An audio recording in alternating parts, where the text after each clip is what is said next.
This episode brought to you by Audible. Audibletrial.com/horrorvirgin for 30 days free and a book to get you started. For your book recommendation, I'm just going to say Jenn, although we all know what it's going to be. Yeah, shockingly, I am recommending it today for this episode. I think it might be the third time I've recommended it. The Audible version is read by Steven Weber, and it's a really great Audible version of it. So check it out. Check it out, guys. Go to audibletrial.com/horrorvirgin for 30 days free and a book to get you started and make that book it. You know, Mikey, you might have been able to finish it if you had someone just read it to you. Yeah, Steven Weber will read it to you. Well, surprisingly, I got to the end and I hated it. Did Imagine you get to that. the end? This episode also brought to you by Nick B. Hey, Nick B. Fun fact about Nick B. Oh, yeah? Yeah, he is married. Ooh. Whoa, look at that. Happily. Well done, So, Nick B. back Making down, it Todd. work. But instead of a wedding ring, he got the Death Star tattooed on his ring finger. Oh, nice. that's awesome. But what did your wife get? She got an X-Wing on hers. Oh, gosh. That would be funny. It would be funny. She's the light side, he's the dark side. Well, this episode also brought to you by John. Hey, John. Let me tell you the truth about John. I got some anonymous emails from Noah. Nice. Noah You know knows. my- Anonymous emails from someone I'm outing right now as Noah. Point taken. Noah reports that John bullied kids in elementary school. What? Why? This was like 2 years ago. How old is he? Is he in middle school? He was an adult when this happened. Oh my God. He just went and yelled at children? I guess that's like socially acceptable down there. Yeah, things are different in Australia. Yeah, I honestly I don't don't know. know. This episode also brought to you by the lovely Rebecca. Hey, Rebecca. Hey, Rebecca, are you a cat? Because I'm feline a connection. Aww. Ooh, meow. I like that one. Yeah. It's real that's good. okay. I'm an animal lover, Mikey. You might not know that about me. Are you? Yeah. Don't you live with like 17 animals? There are 5 cats and 2 dogs. Guys, check out Rebecca's Etsy store at Straight On Tell Disney. I don't know if it's etsy.com/Straight On Tell Disney or if you just go there and search Straight On Tell You got to Disney. get yourself some of those Mickey Mouse ears, or you're going to be having those Mickey Mouse tears. Oh, no one wants Mickey Mouse tears. This episode also brought to you by Matthew. Hey, Matthew, we're so excited you're joining the party. Yeah, thank you so much for joining the Burn It Down level. And as always, reach out to us. Let us know what you want Mikey to do for your weekly shout out. I think striptease. What? Yeah. That'll play great on a podcast. Oh, it will. I'm taking it off right now. Oh, my God, Oh, Mikey. God. Oh, no. Mikey. This is where you put the 50, Todd. Ooh. No, I'm putting the bill in my mouth. oh, gross. Guys, Work it's for it. terrible. Please tell them to stop. Matthew, reach out and say, please never do this again. Oh. Gross. Well, welcome to our Patreon, Matthew. On that note. I'm sorry I haven't showered in a while. Ugh, it tastes like it. Guys, Jen's my face God. is so gross right now. It's amazing. Ooh. Oh, wow. My favorite part about ads is just making me angry. Yeah. It is the best. Last but not least, this episode also brought to you by Carl. Yeah. Now, you know Carl, right? I do. How do you know Carl? Biblically. Carl and I go way back to my Twitch days. Ooh. Yeah, like years and years I've known Carl. What's Twitch? It's a website where you watch people play video games. Oh, yeah. It's for the millennials. Sounds fantastic. Yeah, it was awesome. He was very supportive then and now. Oh, yeah, so if you wanted to watch him stream, because he streams too, it's twitch.tv/CarlosMOL. Yeah, check him out. He's awesome. He is a lot of fun. He did some streams with his wife a little while back. Yeah. Not sure if he's still doing that, but check it out. Find out. Let me know. Burn It Down, people. Thank you so much for supporting us. It really means a lot to us. And if you want your very own Burn It Down Patreon shout out, join the Patreon at patreon.com/horrorvirgin for a bunch of great perks or whatever. We'll make up a bunch of shit about you, or we'll shout out something that you want to plug. Carlos also does guitar lessons. Ooh. Little side hustle. I know a lot about Carl. We go way back. He's a good guy. I like him a lot. Yeah, he's nice. Carl, I'm going to bring in the theme music. Just in your for you. honor. Yeah. Thanks. Oh, wang it, wang it.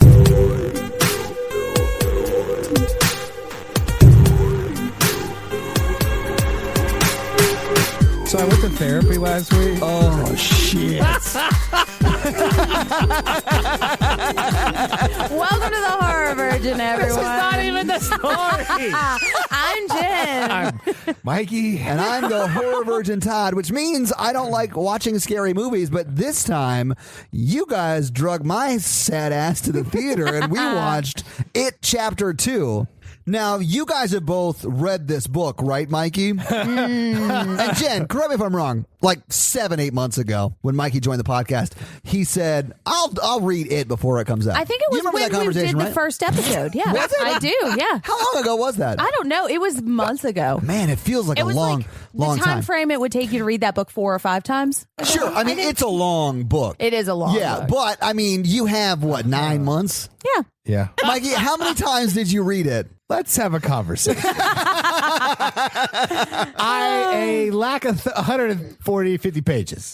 You're close. Yeah. So, So you're close. You're like so close. 900. I stopped reading it 5 times, read other complete books, and came back. Wow.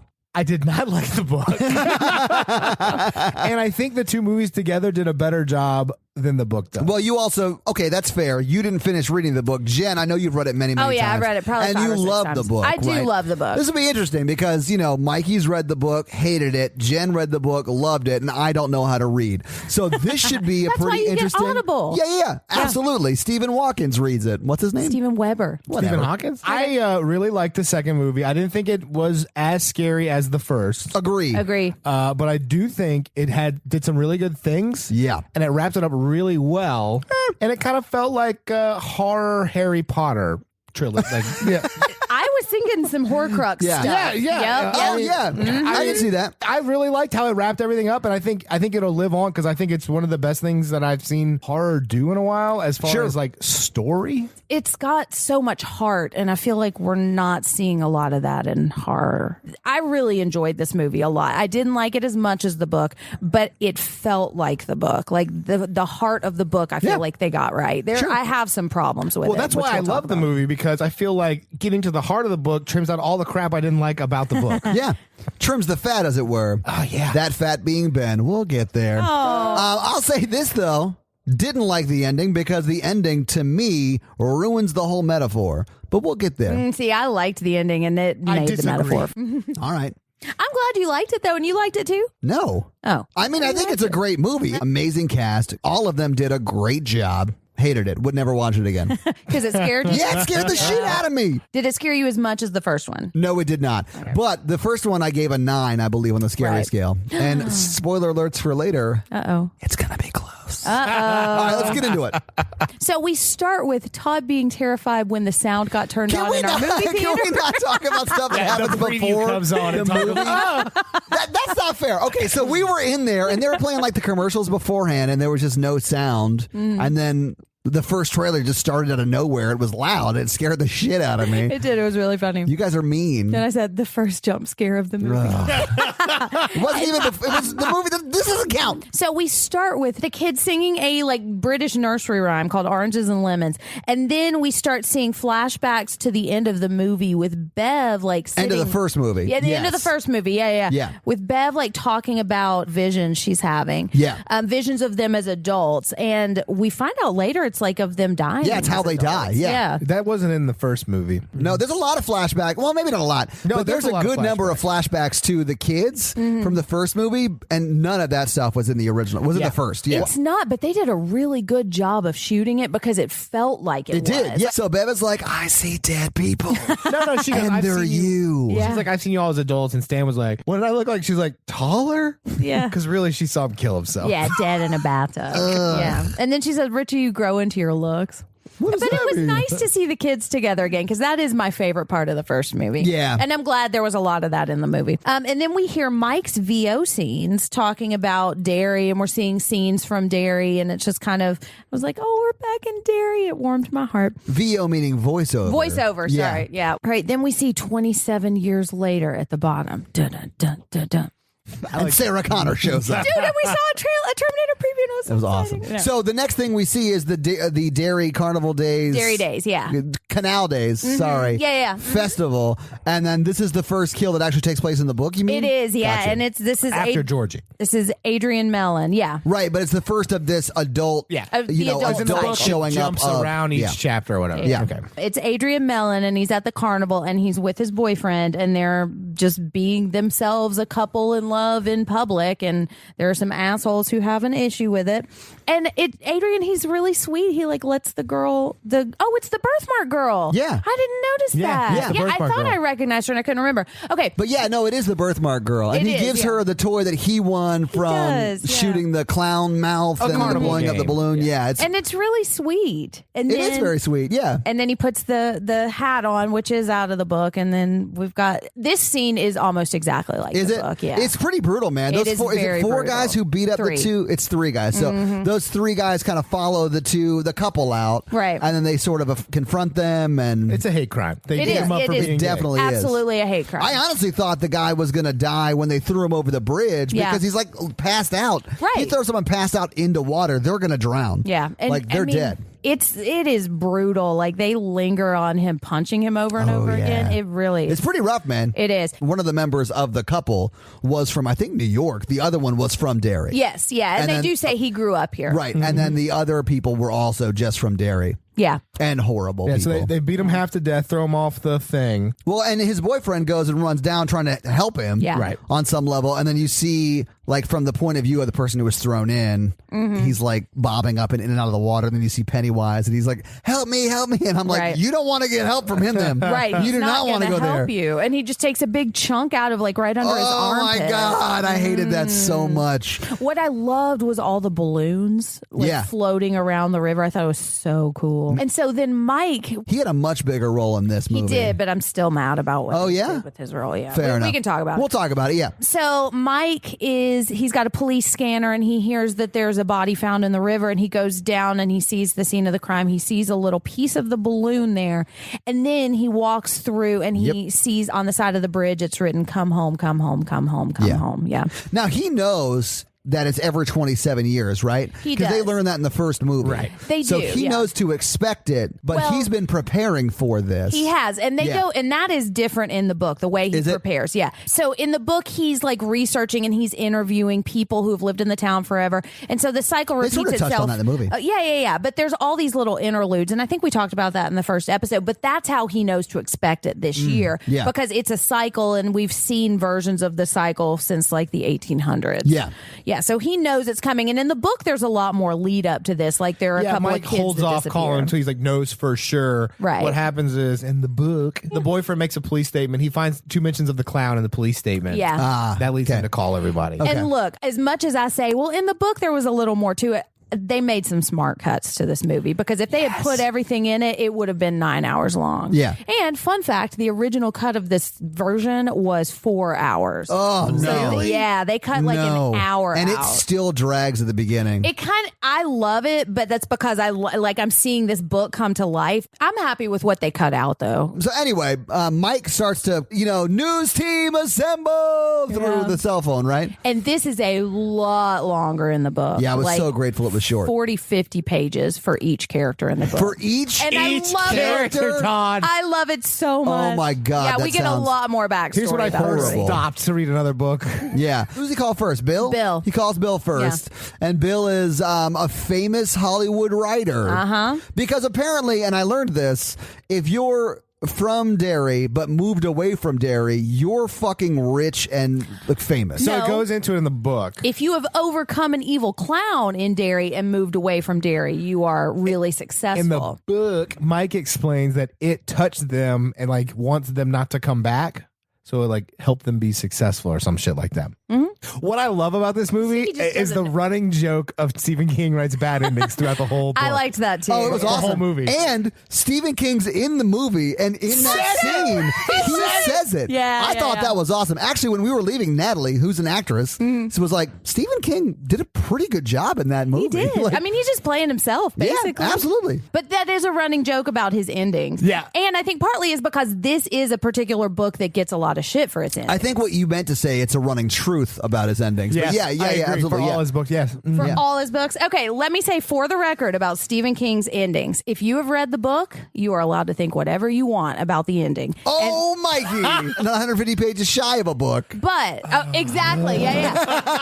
And look, as long as you're not an asshole about it, I'm not going to be mad if you disagree with me because Mikey. everybody's entitled to their opinion. All right, so let's we'll get but yeah, there I when we love get that there. Let's running move on. thing. Anyway, it's a running joke that Bill writes he writes books and they become movies. And Right. then nobody Novels. liked the ending No of one this likes one the book. endings of any of his I books. did like how he goes in because Bill is a writer, right? He's like in his trailer trying He's to write. adapting his book to the Right. screen. And then he walks on set and his wife is there and she's clearly an actress in it, right? Yeah. And then out of nowhere, this director slides down from the top of the frame in like the director's chair, but it's like the camera's Yeah. attached to it and it's like moving It's around like and he's shit. fucking Galinda or something. Just So descending. the Good Witch, yeah. Except he's bad because he's like, I loved your book, but the ending's shit. I lied to you. Yeah, I lied to you that I liked it. Then Bill gets the call, right? Bill gets the call in that scene and talks to Mike, and it seems like he does not remember Mike that well. Right. And it seems like everyone, which we come to understand why, and I'm sure if you've read the book, you know Yes. why, but I didn't.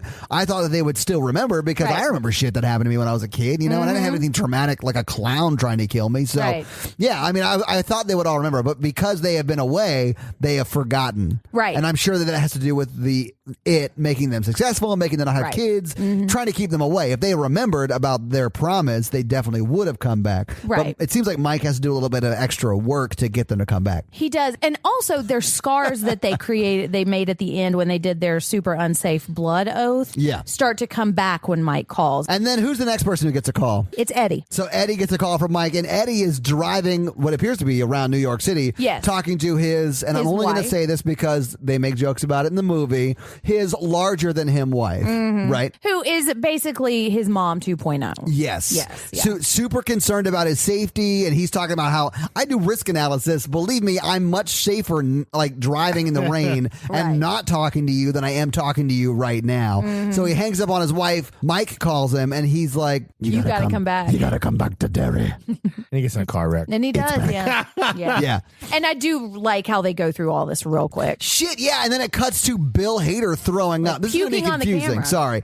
Bill Hader is Richie. Yes. My mistake. So it cuts to Richie like throwing up behind a club. Basically on the lens of the camera, though. You don't see him getting the call. You just see him moments after getting the call throwing up and then going on stage. I really like that scene. It was very Aaron Sorkin-esque because it tracks him from outside throwing up over the balcony railing or whatever and then all the way in and he's like, "Get me a scotch" or whatever. And someone comes up with scotch and a mint and he's like, "Well, that was fast." And he's like drinking it and then goes on stage. It and was then he like an bombs. Aaron Sorkin walk and talk. Yeah. Yeah. It was. I liked it a lot. I did too. Yeah. And it was listen, I love Aaron Sorkin. So. and I love Bill Hader, and he really was awesome. He's so good. Yeah. And so then good. he says his name is Richie Trashmouth, and when he says that, it kind of starts to come back to him. Yeah, and it ruins, or maybe not ruins the set, but it cuts away from his stand-up set. But he says, he's like, "Oh, fuck, I forgot the joke." Like, on Yeah. stage. I thought it was pretty funny. All right. And then we cut to a boardroom that says Hanscom Architecture or something underneath it. And we see Hanscom? Hanscom. That's Ben's last name. Oh, is it? I think you're Hanscom. incorrectly saying Jerry O'Connell.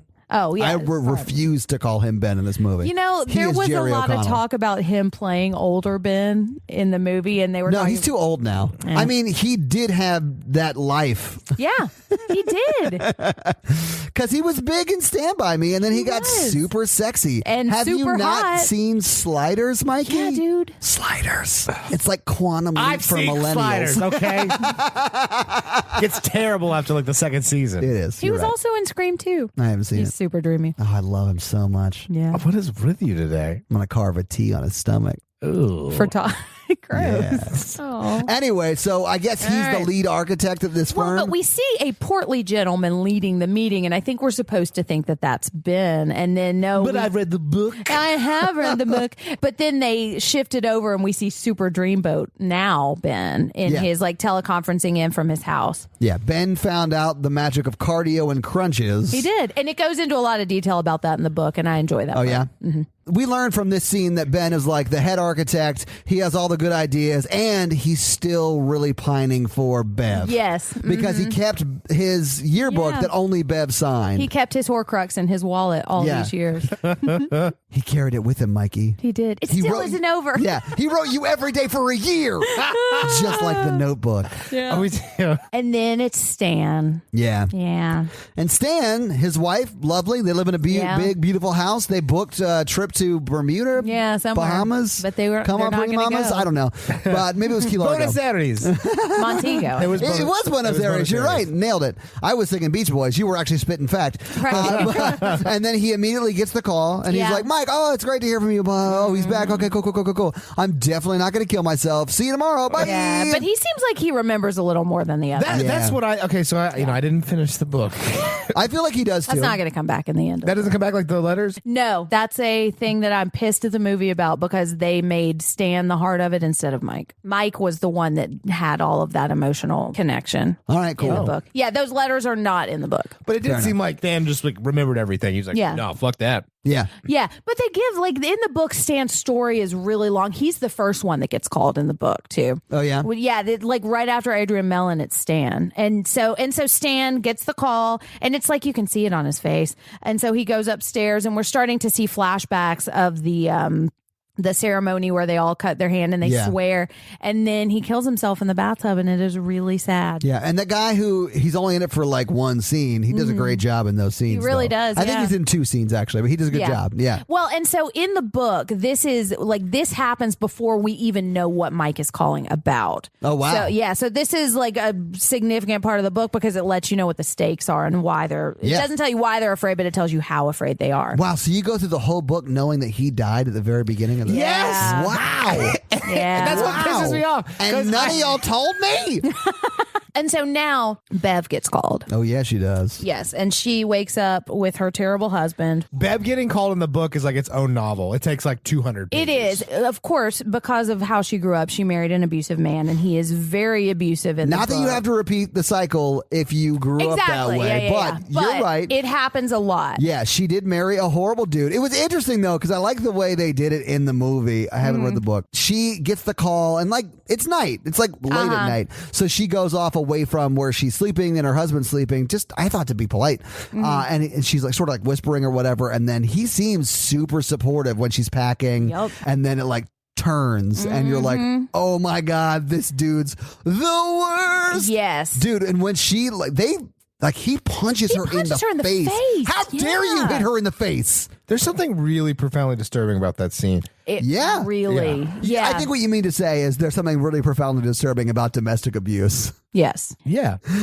And let me say, because that scene in the book means a lot to me. There's a lot more of the story. It's a very empowering scene. I'm okay with what they did with it. I wish there had been more, but I understand why there wasn't more. But they also talk about the beginning of that relationship and how it kind of led to it. So there's just a lot more to it. But I will say Jessica Chastain doesn't really have a whole lot to do in this movie, but you can see how afraid she is in this scene. Like she does this amazing job of just kind of scooting back sometimes, where you can tell she's married to an abusive guy. I mean, I love Jessica Chastain. She's amazing, and she's an amazing actress. I don't know what it's like in the book. And I know like relationships can't start out being like traumatic and abusive. Some probably do, but usually that shift happens slowly over time. And then it gets to the point where your husband punches you in the face and then you beat him in the face with pictures, leave your ring on the stairs and bolt. Well, and what I like about the way they do it in the book is that that's not the first time he's hit her. That is just the first time she's really fought back. Yeah. And so you see a lot more of that. And I think it seemed like that in the movie. And it seems in the book like a turning point. Like when she gets the call from Mike, it's like she remembers all the strength that she had. Yeah. And I understand why. And it's okay that they cut it. Tom is her husband, and he's a much bigger part in the book. And I'm okay with them having cut all of that part. Each of these characters and each of us have like something in the past that you carry with you that comes up unexpectedly in the future that you have to deal with continuously, and it takes many forms. And I don't know, I really like that idea, and I took that a lot from the book and the movie, and I will give it to you, and I see why you love the book because of that. I just think it could have been like focused more. So Bev beats the shit out of her husband, leaves her ring, and bounces. So now they're walking into the Barrens, and I love it, and I was so happy to see them walking into what? to the Barrens. Okay. So that's where they used to play when they're kids. Is that where they cut their hands? Yes. Yes. Oh, okay. Oh, we see a bunch of water flow out, and then we see Henry Bowers. Oh, yeah. Because he has not actually died. Yeah, but that was, it doesn't, does it say 27 years earlier? No, it's cutting back and forth very quickly. Yeah, because Todd turned to me and he's like, what is going on? I'm like, what the fuck? That's Henry in the future. Well, no, it's not. It's Henry, It's Henry from in the past. first. Yeah. And that's one thing I'll say. Once I figured out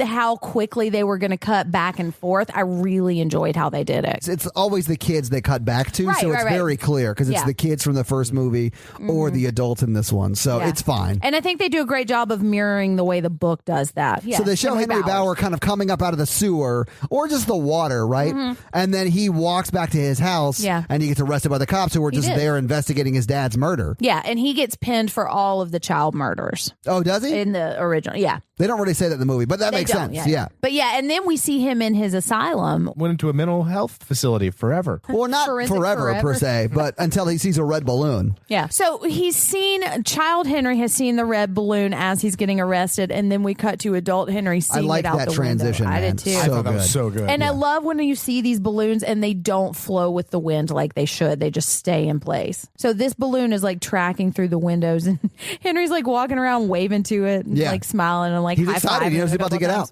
Exactly. And so he goes into his bedroom, and so he sees the balloon stuck underneath his bed, and he starts pulling on it, and it's not pulling. And this scared the shit out of me. Oh, Todd, you were...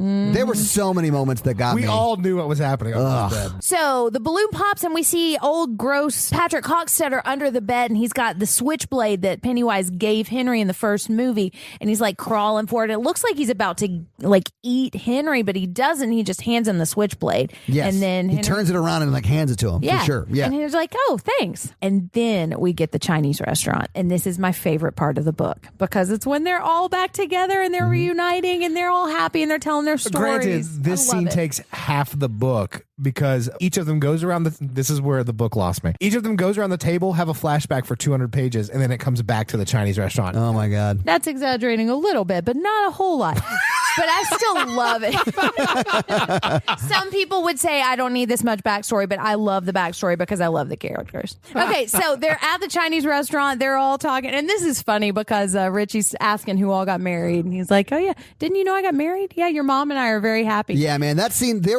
looked like there were some genuine laughs at that scene where like James McAvoy that legit looks like he's just cracking up at stuff Bill is saying. Bill Hader is saying. Richie. Yeah, Richie. It's so funny. And it looks so genuine. And which could be just great acting because he's a great actor, but it looks like they were just cutting up on set. So they're all sitting around having fun, kind of recapping their lives, like who got married, Ben lost a bunch of weight. And they're like, where's Stan? And in the book, Mike already knows that Stan's dead, but they don't know this yet. And so then they get the fortune cookies. So they're opening their fortune cookies. They're opening up their fortune. And I don't think this part was in the book. No. But everybody has just one word. This wasn't in the book? No. This part wasn't. This part wasn't in the book. The creatures were. The creatures were in the book. the creatures were stupid. Well, that's why you can tell it was in the book. Yeah.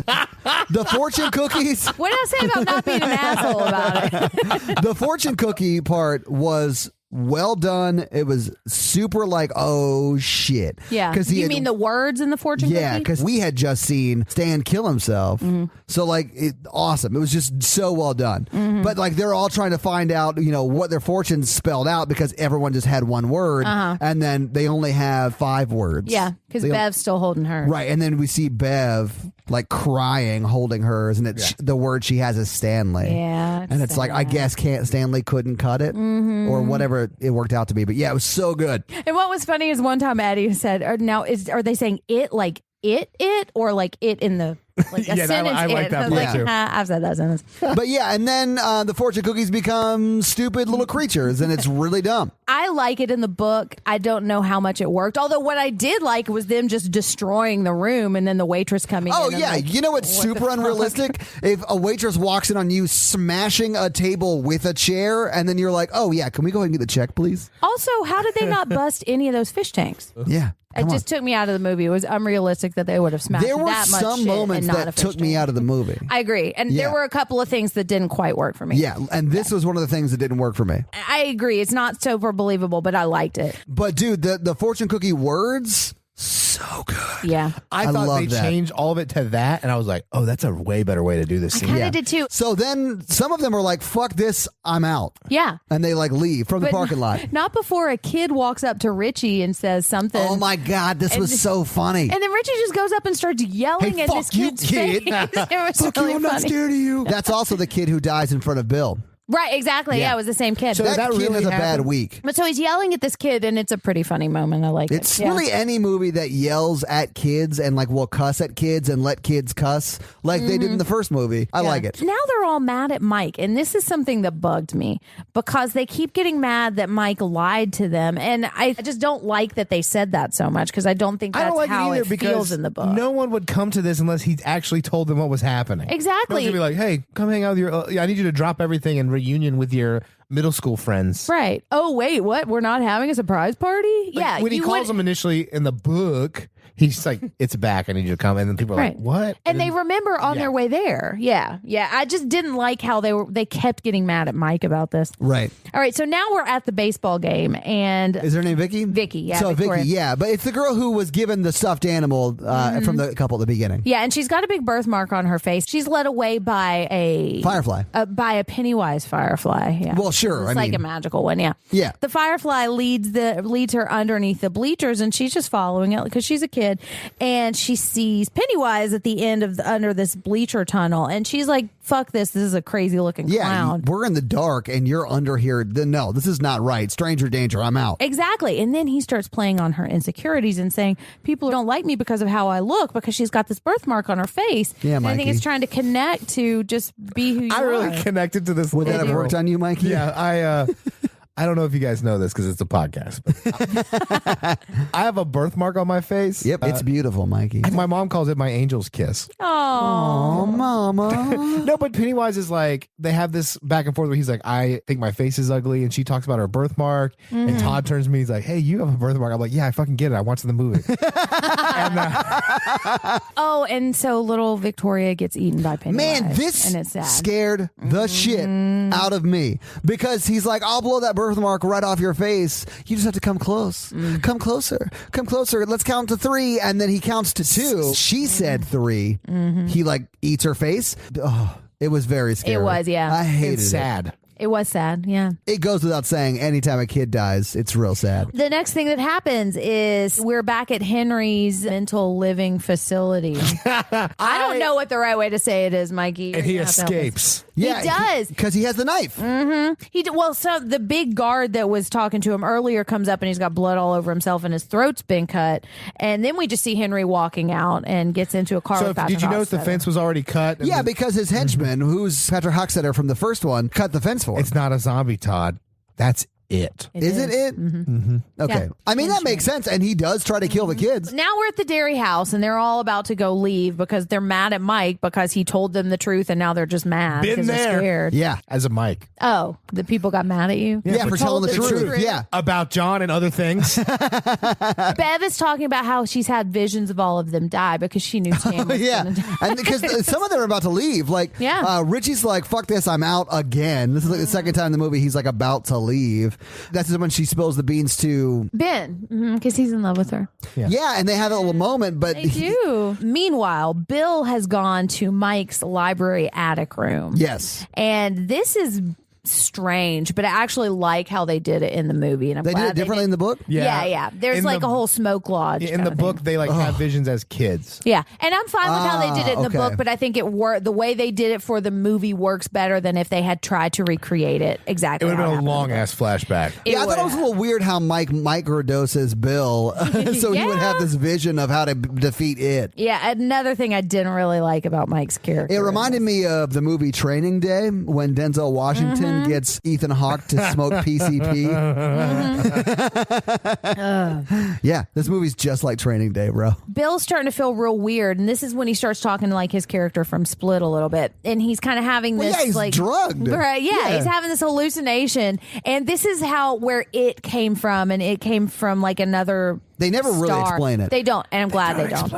It's a little more nuanced than just him being an alien, but yeah, that's kind of the gist of He's it. just Again, evil essence evil, like the Balrog, if you want to understand more about what it is, read the Dark Tower series. which is not in the 1,200 pages I've almost read. No, it's like 1,400 pages of 7 other books, and it's pretty good. And then read my blog about it. Yeah, I'll just Google this later. Yeah. Yeah. So I Googled what is it, and it's just not working. Did you capitalize the I? And for some reason, it took me to that song, What Is It? That's their inspiration. What song is that?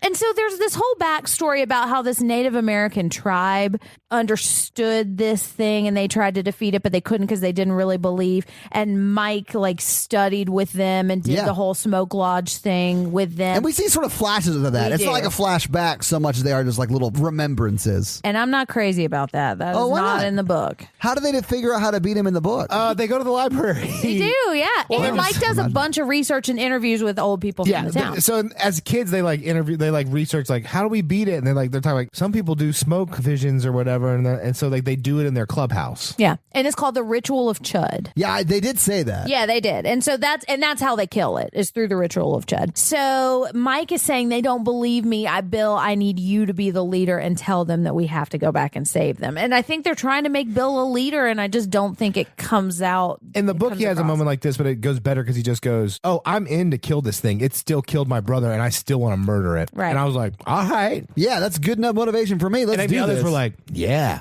So now they're going through the Barrens, and they go back to their clubhouse, which was like an underground clubhouse that Ben had built for them. I did like how he found it. He was like, the door should be around here somewhere. And he jumps and falls through where the door was. And it's really funny. They've got a Lost Boys poster in the corner, and I love it. So they're going into this place where they hang out, and they go into more detail about that in the book too.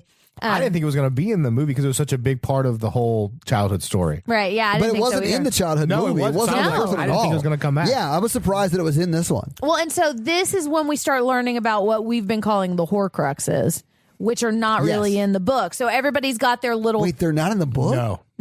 Those things exist in the book, but they don't have to get them and burn them. Yeah, the way that ends is different. Really? Yes, that hairnet thing is not in the book at all. So they're in there. Okay. And I did like this part because Bill Hader is hiding in the corner of this thing and making these noises. Man, I hated that. Yeah, he does his it impression and then does the little dance, and I was like, "This is amazing." So they find this can, and Stan had given them all hairnets, so spiders don't get in their hair. Like shower caps. Shower caps. Yeah, which is considerate. It is very considerate. Spiders in my hair. Yeah. And this was another one of those little funny moments of from the first movie where the kids are just kind of being kids and hanging out and having fun together. And it worked, and I liked it. I mean, it was like a clubhouse of kids from middle school. I like that part. Yeah. And this is where they're like, hey, guys, go get your Horcruxes. Right. And then they all separate. Mike is like, we have to go on our own and get our Horcruxes. And Stan's asking them, do you think we'll still be friends when we're older? And everyone's like, yeah, sure. I'm sure we will be. And then they're like, are your parents still friends with people they were friends with in middle school? Yeah. And Bev's like, what do you mean when you get older? Oh, yeah. Because she knows. So Mike sends them on their mission to dig up their Horcruxes. Not dig up, but locate and find their Horcruxes. Right. And if you're looking at this as the metaphor that I saw in it, this is like confronting your childhood memories, and really embracing them. Yes, and I like this because Beverly's talking about her visions. She's like, eventually it kills them all because if it infects them like a virus, and then eventually it kills them all, like I guess suicide. Yeah. Well, and so they're also saying if we don't kill it in this cycle, we're not going to make it to the next cycle. Because they would have been had they all lived in their 70s or whatever, right? Now we're going on the walking tours, which is like a whole section of the book. That's what they call walking tours. Can I ask, what do you mean by the walking tours? Because I don't remember any walking tours in the movie. They all split up to go around town to find their but those aren't tours. Like Bev goes to her house. Okay, it's a phrase they use in the book. The reason they do is because the Horcruxes don't exist in the book. That is not a thing that they're searching for. But Mike does say, go walk around so you can start to remember more. Okay. So I think the tokens that they're getting are just kind of maybe a more physical way of showing. Yeah, like a better way of telling the story. But they do all go around and start having these memories. And a lot of these are the same. Like Bev goes back to her house and we see Mrs. Kirsch. And this scene I really enjoyed enjoyed this scene in the book and the movie, and it's is it because there's finally some nudity? Hello. Hey, Todd, did you know porn exists? What? I gotta go. No, I mean, but yeah, we do finally get some nudity, and it's with a scene with Jessica Chastain. But it is not Jessica Chastain. Shh, I want people to go see the movie and then be like, I was lied to. Oh. I think this is one of the scariest scenes in the movie. Good God, I hated it. Oh my God. Had you seen the trailer? Yeah, I had seen the trailer, but it was you still don't, scary. Yeah, you don't see some of this in the trailer. So yeah, so if you've seen the trailer, and hopefully, guys, if you haven't seen the movie, go see the movie before you listen to this. It's worth seeing. It is, and that's coming from me. I fucking hated it, but you should all see it. But she is like, hey, I used to live here, and Miss Kirsch, is that her name? Miss Kirsch lets her in, and she's like, yeah, let me make some tea or whatever. So she's like, go see the house. I'm gonna make us some tea. So Bev is walking around the house. She goes into her old room, I think, right? Yeah. She vandalizes she cuts the a hole in the floorboard. wall of a stranger. Yeah, and then she pulls out some cigarettes, her latchkey necklace, and then that postcard from Ben. Anyway, so Bev gets her token or whatever it is, right? And then she goes back and is like talking to Miss Kirsch, drinking some tea, and then she's like, "Oh, I put in some cookies that just finished. Let me go get them." And we're also seeing flashbacks of young Bev and her dad. As he gets creepier and creepier. And just telling her a bunch of shit about how we're not sure what her mom did. This is different than the book, but her mom either killed herself or left, and her dad is telling her it's her fault because she's worthless. I got the impression that she killed herself, but it could be either or. You're right. They don't really address it. But the metaphor that I saw in this was the narrative that people tell you about who you are, and her dad is telling her she's nothing and she's not as good as her mom, and that she ruined her mom's life. Man, I hated this scene, dude. Oh yeah, when he sprayed all the perfume on her. Oh, and then she hugged him. Man, what else could she have done? I know. Oh yeah, she didn't want to hug him. Yeah, that's what was expected of her. Good Lord, that was terrifying. It really was. They don't ever address it. I don't know if he actually got to the point where he was sexually assaulting her. In the book, he doesn't. He was on that path. Oh, yeah. So when we cut back to Miss Kirsch and Bev talking, and Kirsch goes off to the kitchen or whatever, and then Bev starts looking at the photos, and she's like, oh, is this your family? And she's like, yeah, my dad came over here. My father. Yeah, my father came over here from wherever with nothing but $14 in his pocket and didn't get handouts like you guys do nowadays.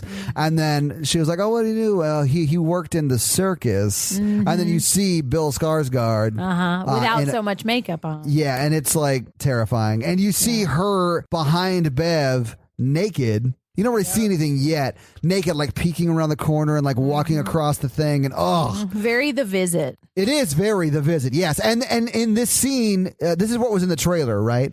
And then in the trailer, you hear the go, go, go, go, go, go, go. And then you see it in the movie, and it's just this naked, giant old woman with some swinging parts to her. Giant, like she's probably like 8 feet tall. Either way, she's wrestling with a 85-year-old naked 8-foot woman. And then she runs out of the room, and suddenly she's in some old 1700s house, and she sees Pennywise putting his makeup on and saying, "You haven't been able to save them, Bev." So this is where I get a little confused. So like, did Pennywise meet this guy back in the day and like steal his identity? No. Like Equifax style? Yeah, that's what happened. Pennywise came down on his asteroid thing, right? And then he emailed this dude and said, hey, I'm a Nigerian prince. My dad was dethroned, but I have all these water rights. If you'll send me your identity, and he was I'll the first one to do it, and so nobody knew to be looking out for and this is before that was a common thing, right? He was the first person to fall for it. So then he shows up as the clown, murders the clown, and then just explain the end of the book? Because I was like,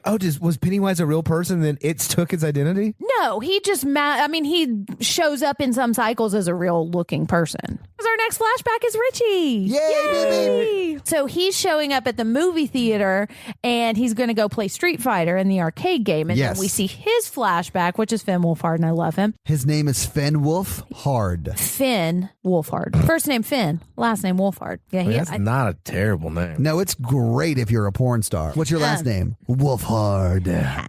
He should have been a porn star in 83. That's the 4th season of Stranger Things. This escalated quickly. All right. Things get real strange. They do, yeah. Well, they moved to another town, so what's he got to lose? It's just called Stranger Thing. Oh.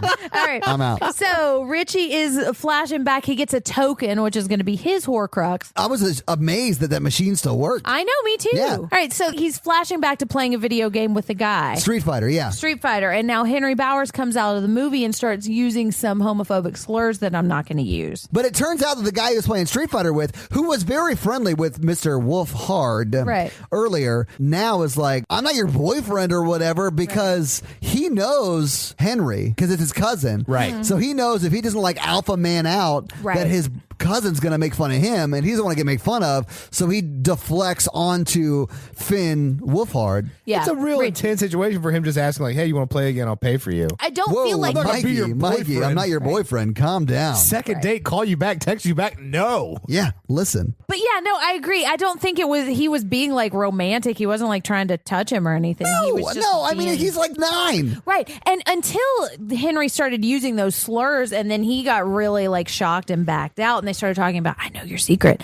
Like, I didn't think anything about it. But this is the first time I started to think, Oh, and I really liked this part in the book. This is when he goes out and he sees the Paul Bunyan statue. This was the scariest moment for me. Yeah, so Richie goes out because he's been made fun of and he feels like He's a loser. crying on a park bench. Yeah. He's crying on a park bench. He stares at the statue of Paul Bunyan. Did it bother you that Babe wasn't with Paul Bunyan? Let me tell you something. There's 50 pages of Paul Bunyan statue backstory in the book. What? We do see Paul Bunyan babeless. Oh, Gone. do you think that's a metaphor?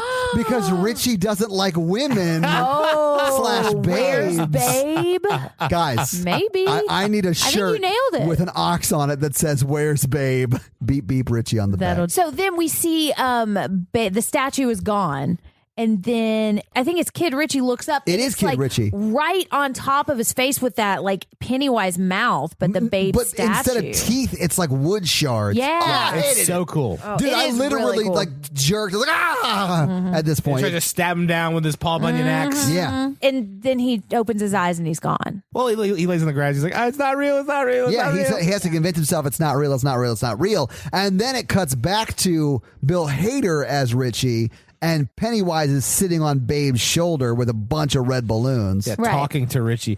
Oh, because Yeah. he's like, I know your secret. I Yep. know Right. your secret. Yep. Oh. And I really like how they did this because I was waiting for this moment for Richie to stand up and say, I'm gay, kind of like in Almost yeah. Famous, and I'm so glad that they didn't do that. Not because I don't want to hear him say that. I just think it would have been cheesy. And I like that they just implied it more than made it this big coming out. No, moment. I was like, what is he talking about? And then I was like, did I not read this part? No, that's not Oh, the wait, book. so you like that storyline never gets resolved in the movie? No, I think it does get resolved. It does get resolved in the movie. No, he never confides in anybody.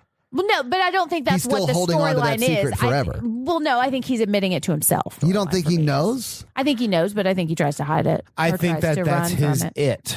Yeah, that's which what he's is afraid of saying. When he like finishes the carving at the end, that's him being like, this is who I am. Yeah, I think so too. And I really like how they did it because I was waiting for him to just shout, I'm gay at the clown at the very end. Because and I'm yes, glad they the didn't only other way that. to do it is to be like yell at the other kids, I'm gay as an adult. And I think that cheapens the moment. I No, think so, too. the better way to do it is when they're in the water at the end, be like, hey, I was in love with whatever his name was. But I think they knew. I think they could all kind of feel it. That's not how people work. He was just sobbing because he lost someone he loved. If Yeah. people had the insight to be like, I'm sobbing But what because you're I saying loved is him, you liked it because he was still in the closet at the end. I think it was a metaphor No. for him coming out of the closet. to himself. But he never came out of the closet. And he already didn't knew say he it was to gay. other people, but I think there's more of the story. Technically, he could have been out of the closet before he got the phone call and his friends just don't know. Actually, he can't be because then it's not a secret. I think the metaphor I saw was that he had been trying to hide that from himself and not really embrace who he actually is. And I think that's what he did. And just because he didn't come out to anyone else that we saw doesn't mean he still didn't have a transformation. I think So that's what I agree with that. Yeah. Vehemently disagree. He's still keeping his secret at the end of the movie. Maybe he goes out and starts talking about it in the world. Yeah, We and don't that, see that it. could be. Yeah. But movies should show you. Well, that a might movie. be part of the hour that was cut. That's Honestly, true. might be. Guys, the next part is Stephen King. Yay! Oh my God, Stephen King's in this movie, and he's so good. So anyway, Bill is walking by like downtown Main Street Derry, And he sees Silver And he sees his bike. a pawn shop. Yeah. and he goes in and says, "That's my bike. I want to buy this bike." And Stephen King does a great job, and they do does. sort of poke fun at Stephen King because he knows he can't write, and so it's like this whole back and forth about not being able to write an ending. Let's back up a No, little bit. this is the most podcast world meta joke I've ever seen. Yes, with Stephen King, because we've been talking about it forever. Yes. And then Stephen King heard the show and was like, you know what, I can't. I'm a bad writer. write bad No. endings. Yeah, but anyway, so Stephen King is there talking about how Bill, who is Stephen King's allegory in this movie. Yes. Bill is a bad writer because he can't finish anything The very best well. part is like, Bill's like, "Do you want me to sign your book?" He's like, "No, I hated the ending." I hated the ending. So he buys the bike. Stephen King gets the bike down and For sets it up. $300. And he gets him. He was like, "You can afford it. I'm going to charge you a shitload of money, $300." And he's just like, "Oh, okay." He has that in cash on him because he's a fucking Hollywood writer. Anyway, so he hands him the $300 and then starts to ride his bike down the street, and it's like all rickety and shit. And then he says a reference that he would not get because he wasn't alive in the 40s and 50s. Yeah, that's the that only part. really fucking Oh, bothered Hi-Ho me. Silver Away. This Yeah. is the only part from moving the book from like the 50s to the 80s that really doesn't work. Well, that's not the only part that doesn't work, but we're about to get to that scene because he wheels up on the sewer grate that Georgie was taken in, and he starts yelling at it. Yeah. So correct me if I'm wrong, in the movie, he doesn't know that his brother died there. I can't Well, I don't know. remember. It's taunted him so much with that. He may have. Yeah. We didn't see that, though. Maybe he's read so the we book. just see, maybe he read the book. So we just see him Maybe he yelling at a finished the sewer book. grate for no reason. In the book I actually like this because the kid that comes up with the skateboard, Yeah. and it flashes back to it talking to him like why he chose him. He's like, "You weren't there, Bill." But Yeah. in the book, he the kid is like, I only hear voices in the bathtub. Yeah. And he tells the kid, he's like, "You stay away from It's drain." like, get the fuck out of he there. doesn't goes freak and, out on the kid as much in the book. No, he grabs the kid's lapel and starts shaking him, and it's like, oh yeah, he doesn't freak out in the book. In the book, he's like, "Stay away from all the drains. Don't go in the barrens. Don't talk to strangers, and always stay with your group of friends." In the book, Yeah. it's Jaws in the river that he's seen. Oh yeah. Yeah, but yeah, he doesn't yell in his face to leave town. No, he goes creepy stranger danger style on this But kid. this really really does. bothered me in the movie because in the movies, Bill doesn't know where his brother was taken from. And so I can't thought remember if this he was did real know. stupid. Well, Because I haven't read the books. I don't know. He it's would like a retcon that doesn't work. or Yeah, it something does that's not. It's like a retcon. huge plot hole for me specifically because I haven't read the book, and I would never read the book. I wouldn't ever watch the movie either unless you guys made me. But I was just like, why is he yelling at this grate? He has no idea what happened here. That's interesting because it didn't bother me at all, and I think it's because I've just Read the book. No, exactly. So yeah. you knew. So now we get Ben's flashback, and he is in class. And he sees a turtle, and this is the only turtle we see in the whole movie, which I'm okay with. But You that's seem okay with it. because that's a big part of the book that could have gotten. There's really a turtle in the bogged down. first movie too. There are, yeah. And there's a turtle at the end of the book that you just haven't gotten to Yeah, the yet. whole world's on a It's the turtle. space turtle that ties everything together and makes everything make sense. He's one of the guardians of the beam of the Dark Tower. What the That's fuck how was it just relates. said? That's what you kept wanting me to explain in the Dark Tower, which is why I didn't. Because what it's is a whole... Did you didn't just make that up? No. Oh my god. No, that's part of the Dark I Tower. legit thought you made that up. No. Oh my god. Okay, Okay. but what is it? It is like a side creature. He's just kind of an evil, like a Balrog. Thank you! Yeah, I think that's a good analogy. He is a bigger force, kind of a demon, but he's not essential to the structure of the universe like the turtle is. Right. So while Bill's at the grate yelling about Georgie, he's reaching his hand down because Georgie's like, "Hey, he's coming, help me! He's coming, he's coming, he's coming." Help me. Clearly, Bill has seen the first movie because he knows where that grate is, so he knows not to stick his arm in there. So dumb. But yeah, he sticks his arm all the way in there trying to grab Georgie because I guess he forgot that it's been 27 years since his brother's been dead forever. So he reaches down trying to grab him, and then all these little hands grab him and try and pull him in. Yeah, and I did kind of like how they did that. I liked it better than in the first movie. Yeah, it just didn't make sense because there's no reason why he would be there. But then he pulls it out, and he's got the boat that he gave Georgie that led to Georgie being destroyed. He's got his Horcrux. Yeah. So, okay, now this is the first time that we saw something that bugged me in this movie. So, a big criticism of the first TV miniseries is that Pennywise just yells at them a bunch and doesn't actually try to kill them. And I did see that a little bit in here. Pennywise could have killed Bill when he was on top of. Yeah, in the book, Pennywise tries to kill them all when they separate. Right. Yeah. And Yeah. I feel like he's just trying to scare them. Yeah. But not actually try to attack them until they get to the Neibolt Street I house. don't know, man. He's been here for millions of years, completing the same cycle every 27 years. Yeah, he's just trying to mix it Honestly, I would probably want to die at this point. Yeah. He's just like, It's hard to deal with that time of the cycle. yeah, right, Jen? So he's just over it. He just wants to die. He's like, man, I just got to scare these guys until they call me clown to my face, and then I'll just let them kill me. So Ben is getting picked on in his social studies or whatever class. This is and a then- flashback This is a flashback. because it's little fat Ben. So we see Pennywise's silhouette in the projector, but just man, that scared kidding, me it's too. actually Bev. Or is it? Because Bev sits down It's not Bev. I was there. and she starts smoking in a classroom, which you cannot do. That's how I knew it was it. She smokes a lot in Bev this smokes movie. the entire book. So And when she still saw her smokes. death, it was lung cancer. Yeah. Anyway, so she's lighting up next to Ben. Yeah, she's disabled the smoke detector too. Oh my god! And then she starts being like, she's like leading him on and like letting him think that she's gonna like be into him kissing her. And then she pulls back and she's like, haha, you think I would ever want to kiss somebody as fat and gross as you? Which is, Been there. Oh, Mikey. now I knew that she was Pennywise because that's the point of this section of the movie, but this is not in the book. But it's like his fear that she'll never love him and he'll die alone. Been there. Oh, Well, Mikey, you're playing it out. don't worry, Mikey. I've seen your death. Oh. It's soon. Mikey is single, ladies. All right. Anyway, How do I die? Is it like what I thought? it's covered It's in exactly Cheeto what dust you and thought. sadness. No. So anyway, so Ben starts just running out of the classroom because Bev like catches her hair on fire and then starts to turn into scary Ghost Rider. Yeah.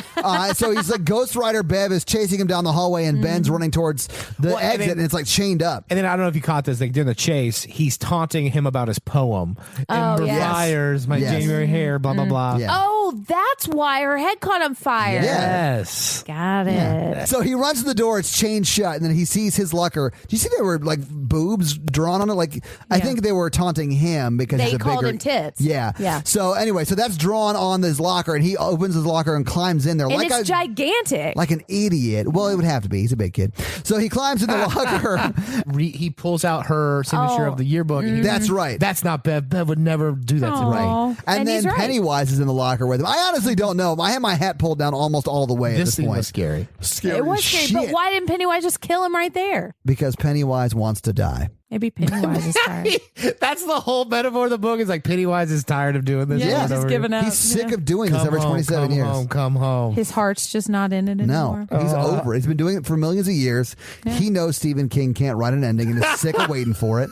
So he's just like, you know what? I'm going to let these kids kill me. I see what you did. Jen does not seem like she's on Not board. falling for it. But listen, that's the way I saw this Hot movie. take, Yeah. and I like it. So now Bev and Ben get back to the hotel. Well, can we finish the Ben scene? Yeah, so, like, didn't- what? How does he get out of this? How does he get out of the He locker? runs into a janitor. He runs out of the locker. Pennywise chases him, and he runs That's into right. the So janitor. yeah, so he runs into the janitor, and then it cuts to Bev and Ben at the hotel. All right, so now Bev and Ben are at the hotel having their little talk. Is this when they have that moment where Bev is talking about the poem that he wrote for her, but she doesn't realize it was him? Yeah. He, of course, knows because he wrote it. And she's talking about what it meant to him, and it made her see Bill in this way that, you know, she has obviously had a romantic thing with Bill in her mind, but it wasn't Bill. Yeah, it was Ben. It was Ben, yeah. And then it just made her feel special too. And Yeah. I think, like, as terrible as her life was, I feel like that was like a good thing she could hold on to. That's you know? right. And Ben is about to say, hey, listen, that was me. Right. And I realize I was fat then, but look at me now. I'm pretty dreamy. I'm like Yeah. Jerry O'Connell. Getting paper. Exactly. But he goes upstairs because Richie's like, fuck this, I'm out, right? Right, yeah. And Fuck then this shit, Bill I'm walks out. in. Yeah. And Bill's like, yo, what'd that poem do? He claims the poem. He doesn't. No. Bill, honestly, I don't think Bill ever knows that poem was written because Bev I don't never think so confronts him about the poem, does he? Or In does she? the first movie, she looks at him and she says, January Embers. And he's like, I just think I've he's never like, heard of what? that. But I don't don't think he really knows. I don't think he takes credit for it, though. No, he doesn't. The next thing that happens is we get Eddie's flashback. Oh, this is the pharmacy. Yeah. Oh. This part, this was probably my least favorite part of the movie because I just didn't understand it. Man, all of these things dragged for me. They were so slow. Oh, man, you should read the book. No, I'm never going to do that. So he goes to the pharmacy and he sees old as fuck Mr. Keene, who's the creepy pharmacist from the first movie, coming up and like feeling up his face. Yeah, listen, if your pharmacist reaches over the counter and molests your Tries cheek. to like pop your zit or something. Well, he's trying to diagose a mole / could it be cancer? Melanoma, carcinoma, something like that. Let's figure it out. Okay, I didn't really get this part of the book, this movie either. Yeah, so because then Eddie goes down into the basement and hears his mom asking for help, and then he creeps up to this crazy curtain, and there's like blood and like needles all over the place. Like, I mean, he is so afraid of infectious diseases. Yes, and I got so that. I sort of got that. Yeah, but then his mom is behind the curtain, like strapped to this table, and the leper from the first movie is in the corner, like chained to some pole, and I just don't get it. The thing that I do think it was saying was he's chained to a pipe. Not a pole, a pipe. And he keeps coming closer and closer and closer and finally gets him. And so it's his fear of infection. And I think it's also his fear that he's going to have to leave his mom and his mom is not going to let him leave and he's going to feel guilty about it because he does leave his mom there to die. He's like, sorry, Mom, but I got a life to live. I got to. Yeah. I'm out. Eddie, as a kid, is confronting the leper attacking his mom and lets the leper kill his mom. That is true. It is Eddie as a child. Cuts to, as an adult, he's down in the basement. The leper attacks him. He chokes the leper to death. He's like, yes, I fucking did it. Yeah. Not to death. Yeah, because then it pukes blacks up all over him. He chokes him to plague. We hear just call me Angel in the morning. Yeah, it's a weird scene. I didn't get that. I felt like, but I love James Ransone, who was the guy who played Eddie. I think I feel great. like, and I'll say this: the casting I think was amazing for everybody. I think he did the best job of being the character that was in the first movie. Yeah, and this is when he's so like him in the first movie. And he looks just like him too. Like when they like faded the faces in, they look just like each other. Yeah. All right, so now we're back at the hotel, and Bev and Bill are having their moment, and they're remembering. I mean, it really cuts away from that scene to show us Eddie's walk, and then it cuts back to them in the hotel, right? Yeah, and he's like, I don't want to talk about it. He's just going to go upstairs and take a shower. Yeah. And it's funny. So then Bev and Bill. But this is where they have their kiss. Yeah. Mm-hmm. And then they kind of pull back, and I'm just not, I don't know. Yeah, it's sweet. I like the way they position this because she ends up with Ben, right? But they kiss in this movie, but it doesn't seem like romantic as much as it seems like them remembering what happened as kids. So in the book, they have sex, and she remembers while they're having sex. In all fairness, that is also something they did as kids, so it could have been them remembering that as kids. That's exactly the moment she remembers that, actually. Yeah. Good catch on that. It doesn't really seem that romantic. It's just kind of the nostalgia thing. Yeah, Bill kisses her, she kisses him back, and then that's it. And that's it, yeah. It's it, yeah. And they don't address the fact that both of them are still married while they're kissing. Well, I got the impression that she is, at very least, separated. Yes. I mean, she left her ring on the stairs when... and in the book, it goes into it in great detail. There's a lot more detail about it in the book. Yeah, I got the picture that she was single and ready to bend. Ready to bend. So now they see the skateboard falling down the stairs, and it's the kid's skateboard that he saw in the street and accosted. Bill saw. And then they see blood sort of trickling up, like defying gravity up, right? So they turn it over. I couldn't read what it said. It was too quick. It said, you won't be there for him either, or something like that. Like implying you're going to let this kid down just like you let Georgie. Because this kid looks just like Georgie. Looks a lot like Georgie, yeah. But this is when Bill's like, you know what? Fuck this. He's not going to get another kid. I'm going to go save him. Right. And he leaves. He does leave. So we see Richie also leaving and getting into a car that may or may not have just contained Henry Bowers. And that's how he got here. What? Because now we see Eddie upstairs. Richie gets into his own car. Yeah, Richie gets into his own car. The car right next to him is the one that Patrick Hockstetter. Yeah, the other one's the Trans Am that he gets. Exactly. Yeah, zombie valet. So Henry is there. Well, he's not there anymore because he's right behind Eddie in his bathroom. Yeah, Eddie's cleaning off the black vomit. Yeah, and trying to talk himself down in the mirror hilariously. And then Henry's right behind him and stabs him through the cheek. Yeah, stabs him right in the face. AF. It was. And I I thought it was real stupid.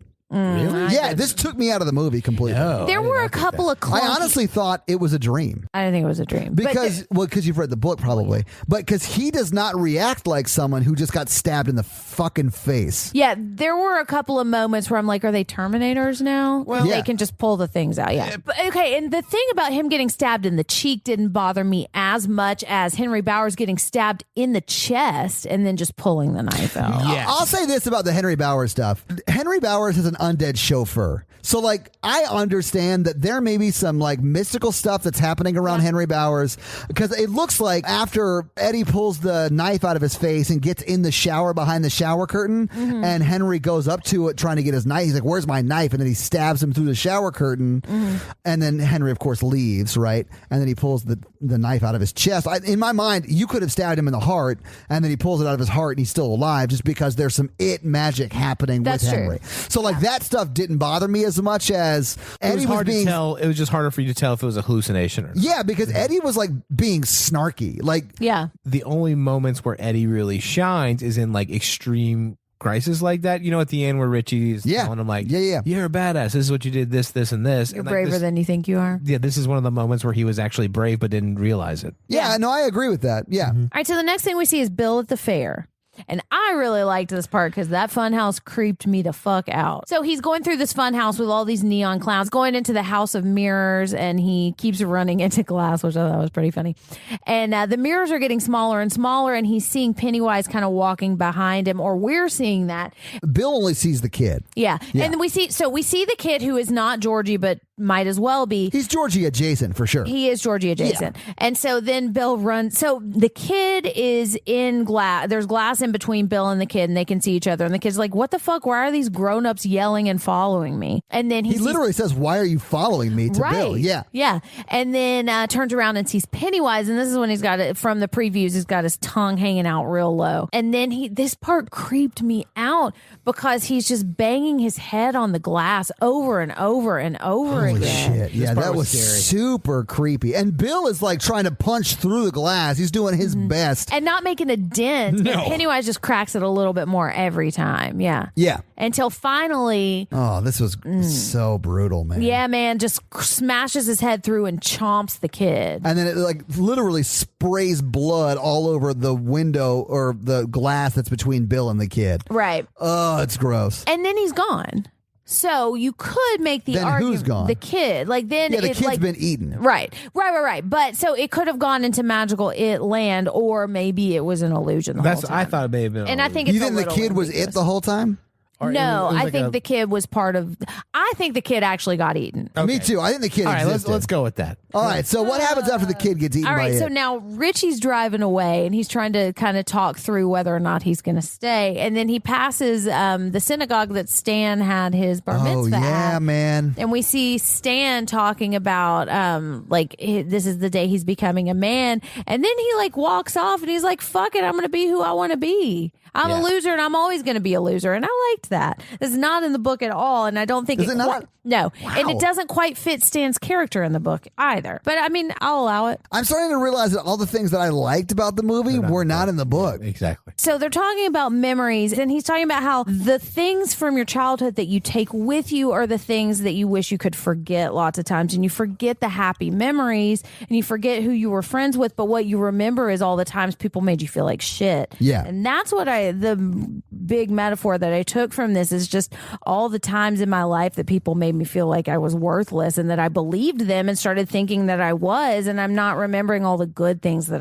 happened, you know? I've been talking about this stuff in therapy a little bit recently. Clearly. So it hit me. This was a good time for me to watch this movie. But yeah, so like what they're saying is the reason that we forget is because we're focused on the wrong things and Yeah, we're we not focus on the trying. negative. Exactly. Yeah. We're not trying to remember the positive stuff. So now we see Mike back in the library, and this is when a book falls off. This is where I went to Dun, the dun, bathroom, so you guys have to tell me what happened. Yeah, I'm going to say I didn't go to the bathroom once during this movie. I'm very proud of myself. I'm proud. I had a Yeah. large drink. You did. Yeah. So Mike goes and picks up the book, and it's like an old news clipping of when his family died, right? Yep. And it said 2 crackheads die in fire. Did it say Yeah. that? I think it said two locals. Nope. That's 2 what it says crackheads? when he looks at the book at the end of the movie after Pennywise is dead. In that scene, it says crackheads. Okay. Which I was like, oh, shit, that's super racist. Oh man. But Fun yeah. fact. Uh-oh. Originally, they gave Mike a big drug problem in this adaptation. Really? Yeah, and they cut it out, which I am really glad that they did, because that is not Mike's character at all. Oh, that's weird, because in the book it's like he made the decision to stay and guard Derry. Exactly. Yeah, he was the lighthouse keeper. Yeah. And his parents are still alive, and they had a great relationship, and they didn't die in a fire. And none of this is right, because they fucked Mike's story in both movies. It pissed me off. Anyways, so this book falls off the shelf, and then, oh my God, it's Henry Bowers. You think it's going to be Pennywise, but it's not. It's Henry Bowers coming to attack him, and they're wrestling and fighting, and he's about to stab Mike in the head, and then chunk.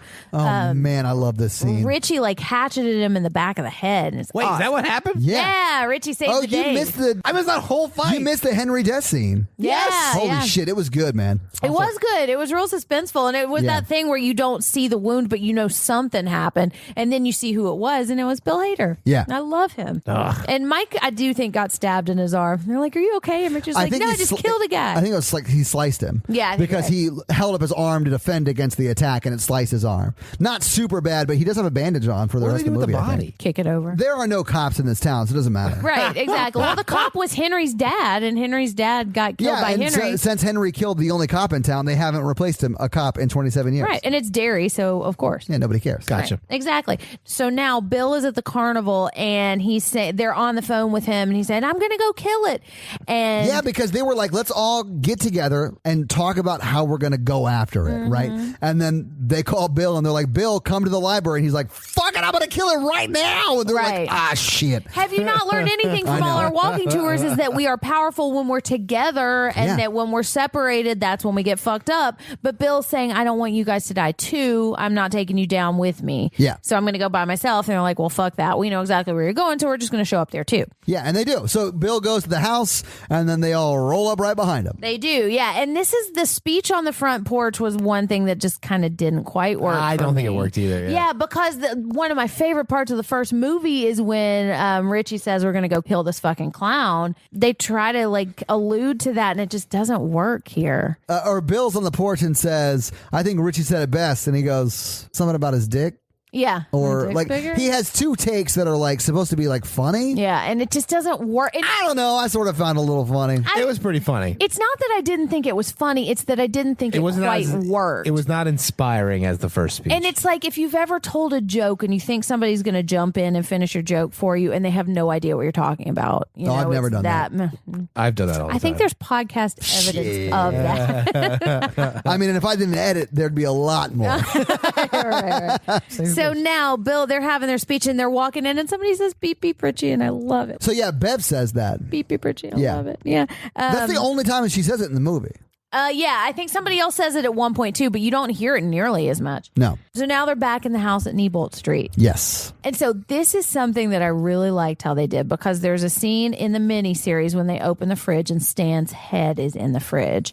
And I think what they did here is they had the fridge, and in the first movie, Pennywise climbs out of it. And in this movie, it's the same body all crumpled up, but it's Stan and not Pennywise. Yeah, it's Stan's head rolls out of the fridge. Yeah, his head rolls out. And I love that nod to the miniseries in a way that I felt was updated and worked. I really liked that part. This whole scene worked for me in a very scary way. At this point out, this movie's pretty intense. I think so too, yeah. And but they're separated, right? So Bev, Ben, and Mike are in a room, and Pennywise is carving on Ben's stomach. What does it say? It's home at last. Yeah, home at last, right? Yeah. Carving it on his stomach. And so they're having to deal with that while Richie, Bill, and Eddie are fighting Spiderhead Stan. It's like the thing. Yes, oh my absolutely. God, it's very terrifying. the thing. And all these spider legs start crouching out and then going all over the place. And it is really freaky, and I really liked this part. It was very scary. It was hard for me to watch. It was... and Stan taunts them verbally as well. It's very scary. Yeah. Well, he said, if you were here, or I'd still be alive if not for you. So he's just playing into Bill's guilt. But that's before it turns into Spiderhead. But, and once it's Spiderhead, it's just trying to eat everybody, right? Yeah, once it's Spiderhead, Bill recognizes that statement for the manipulation that it was, and he's over it. Now it's just a spider. Right. He's like, well, fuck you. I'm going to kill you. So anyway, so the spider's chasing them around, and then it hides, and then he walks over to Eddie, because Eddie's frozen in the corner. Richie does. And he's like, hey, man, are you okay? And then he sees the saliva drip down between them. And then they look up, and then he goes, oh, oh, that's where you got off to. And then it jumps on Richie, and it starts trying to like bite his face, and it's got its arms all around Richie's face, and it's trying to like pull him closer and closer. And Bill is trying to pull it off, and Eddie is frozen. Yeah. And Bill's like, "Get me the knife, you jackass," because he's got both of his hands on the spider and can't let any of them go, or it'll eat Richie's face. And at this point, they figured out how to. And when I say they, I really mean Bev figured out how to defeat Pennywise in the other room, because she looks in the mirror and she can see. It's like a reverse vampire. Yeah. Because you can't see him in the reality we're in, but if you look in a mirror, you can see him. So she goes up with the thing she got off the fence outside that they actually used in the first movie to stab him, and she breaks the mirror. Yes. And then the writing on Ben's stomach goes away, which is fantastic, because you don't want to ruin those beautiful abs, right? And then it cuts to them trying to get into the room with the spider and Bill and Eddie and Richie. And Ben stabs the fuck out of that spider. Yeah, Ben pops over and stabs the fuck out of the spider in the head. Spider. Yeah. And then it stops trying to eat Richie's face, and then they let go of it, and it's sort of like spiders off into the other room. And then they go into the basement and see the well. Yep. And then they climb into that shit. Oh, but first Bill's like, Eddie's like, please don't be mad at me, Bill. I was just really afraid. Oh, yeah, because Bill is like yelling at him. He and then is. once That's not Eddie a says character that. for Bill. I don't think so, man. I feel In like the he's book it all okay. I think he's all amped up on like adrenaline. He comes over and yells at him, and then Eddie's like, "I'm so sorry. I was just so scared." And he goes, "You know what? That's what he wants. That's what he wants." And he wants to separate us, and we're not going to let that happen." So now they're back. They go down the well. They're back in the sewers. They're back in that big like silo room from the first movie where Bev was in the deadlights. Yeah, and where the except it's flooded. Where the wagon was, right? Yeah. But it is flooded, and they go like wade over to the wagon, but Bev hears a voice behind her. Yeah, and I thought it was going to be her husband, or like it pretending to really. be her I husband. got you. Yeah. But Ben hears that, and what is that? Is there it's a Miss scare Kirsch. there? Remember, it's old naked big Miss Kirsch. Oh my flopping God, around. that's right. That scared the shit out of me. And it pulls her under, and Bill everybody immediately jumps in. Yeah, Bill does, and Ben does too, and actually everybody does, but Eddie, and he's still up on that wagon area, just kind of like afraid. Yeah, singing Wagon Wheel, hoping they come back. Yeah, and they do. And then they pull her up, and everything's fine. And they're like, where do we go next? And then this was a weird cut to me. They're standing on top of this trap door, and they're looking down. They're like, okay. No, that trap door is into the wagon. Right. They climb into the wagon. And they go in, and this is when Richie and Eddie have their sweet moment. And it was funny, too. So Richie's like, who killed a clown before he was a preteen? Who got stabbed in the face? Yeah, because Eddie's like, I can't go down there. I'm too scared. I won't be any good to you down there. I froze. And he's talking about all these brave things Eddie is doing. And he's like, who married a woman 10 times his body weight? But Eddie's like, I did. Yeah. And so he's like, and you're braver than you think. Big girls need loving too. They do. Oh, I'm not saying there's anything wrong with that. I'm just saying I don't think Eddie ever really loved her.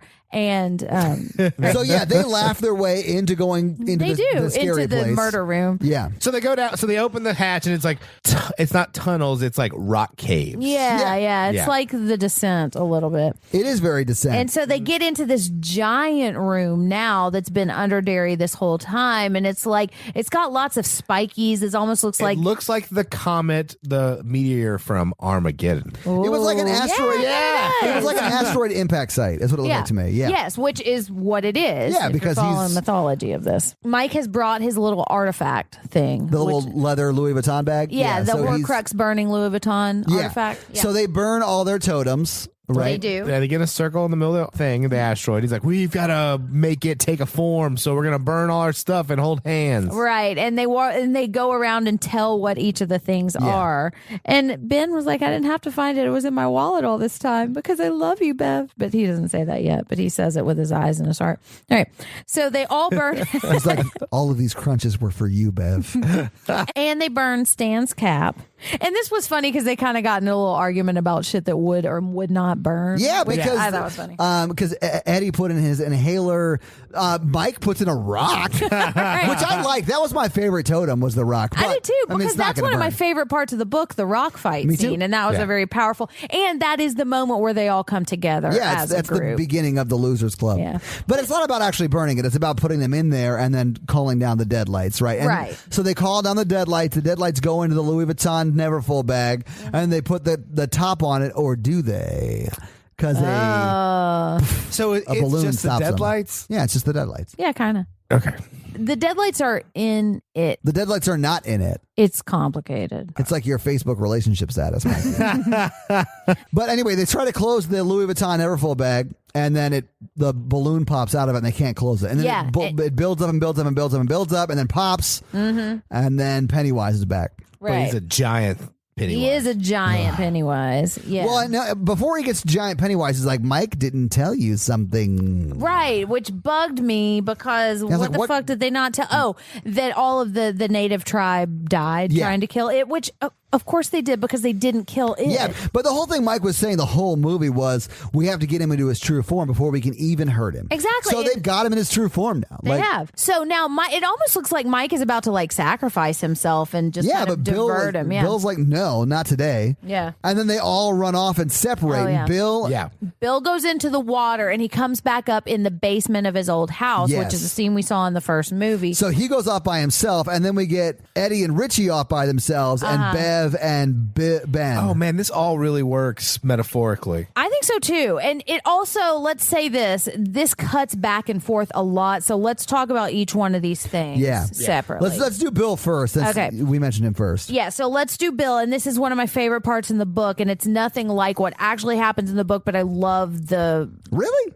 Yeah, the feeling of it is the same, but it's basically Georgie, him confronting the fear that it's his fault that Georgie died.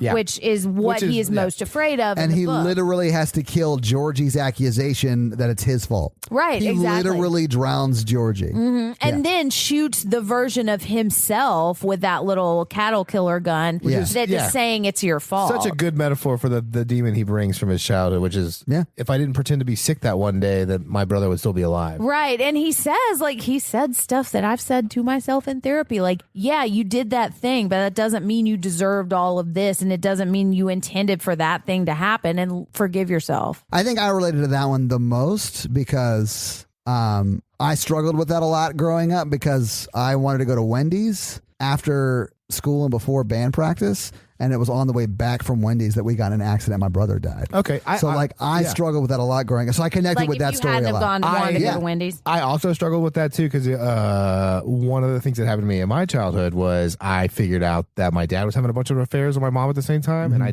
made the decision not to tell anyone about it. And I felt like I made that decision to try to protect my brothers. But then it all blew up. So I always blame myself for not telling them back then. That's similar. Mm-hmm. Yeah, because both of you rationally know that neither of those things are your fault. Right. But that's not the part of you react. Part of yourself feels like it is. Well, I definitely feel like Mikey's the reason his dad was cheating. I never felt that guilt. I felt like I could have better protected them by telling the truth. Oh, yeah. But it's hindsight bias. It's expecting yourself to know things that there's no way you could have known. Yeah, like there's no way I would have known that my brother was going to die. Well, as I explained it at work, Yeah. it's like logically you're not the fault of the accident. And logically I know I couldn't have better protected my family. But when you're 15 and that shit happens, like you still feel those feelings. And you carry those feelings with you. Like, I'm not in my first marriage anymore, but I still get those feelings, and I have to remind myself I'm not there anymore. I'm in a different place, you know? Let's do Bev and Ben next. Okay, because I did really like this, partly just because I love Bev and Ben so much. So Bev and Ben run off, and they're together for a minute, and then they get separated, and Bev is back in the bathroom, sort of the high school stall. bathroom, right? Yeah, from the first movie. That's her introduction to the first movie is when they pour trash water on her. That's right. Mm-hmm. And Ben is back in the clubhouse that he has built. And I saw Ben's thing as like, I can't build all these structures to keep myself safe, and I'm going to die alone. Sure. Well, I mean, he literally gets buried by himself. Yes. And Pennywise even says that you're going to die all alone. Those crunches for nothing. You're still going to die alone. Yeah. Yep. But Bev's is the one, of course, that I really related to, because she's got all of these people trying to bust in and tell her these things and try to get her to... Trying to tell her who she is. Mm-hmm. Right. Yeah. Yeah, and what she's worth, and try to manipulate her by telling her all of those things. And the blood is filling up the stall. So as Ben is getting crushed by the dirt of literally the ground underneath him, Bev is about to get drowned in blood. And like Bev's metaphor works better because Ben Pennywise actually just has to come up there and explain it.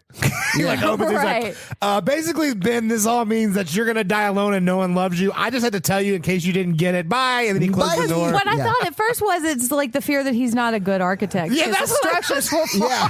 They're like, you know what, clean this out. So Penny's just like, I don't want you to like, don't think this isn't poetic. Right. You're a great architect, but you're gonna die alone. Because you don't be loved. You can't even say it. Maybe his fear is that he is not able to support people enough. Oh. But he does, because He literally reaches out and tells Bev he loves her. Well, because he starts saying his poem. Yeah. And she hears it. Well, he actually says, I love you, Bev. No, that's how he starts it. He goes, Bev, I love you. And she's like, I'm a little busy right now with my own shit. But his fear is not being able to say it, because how many times has he wanted to tell Bev? Many times in this movie. Yeah, and exactly. more in the first one. And he doesn't. So when he finally does, and that's when she hears him, and she is listening to all these people trying to beat down the door and tell her how worthless she is. And then she finally hears somebody who truly loves her and truly cares about her. And that's what she hears. And that's what pulls her out. And that's when they can connect and pull themselves. And she pulls him up. Yeah. She pulls him out of the dirt, literally out of the dirt. I think it works great. I thought it was great too. Real sweet. Didn't hate it. But then we've got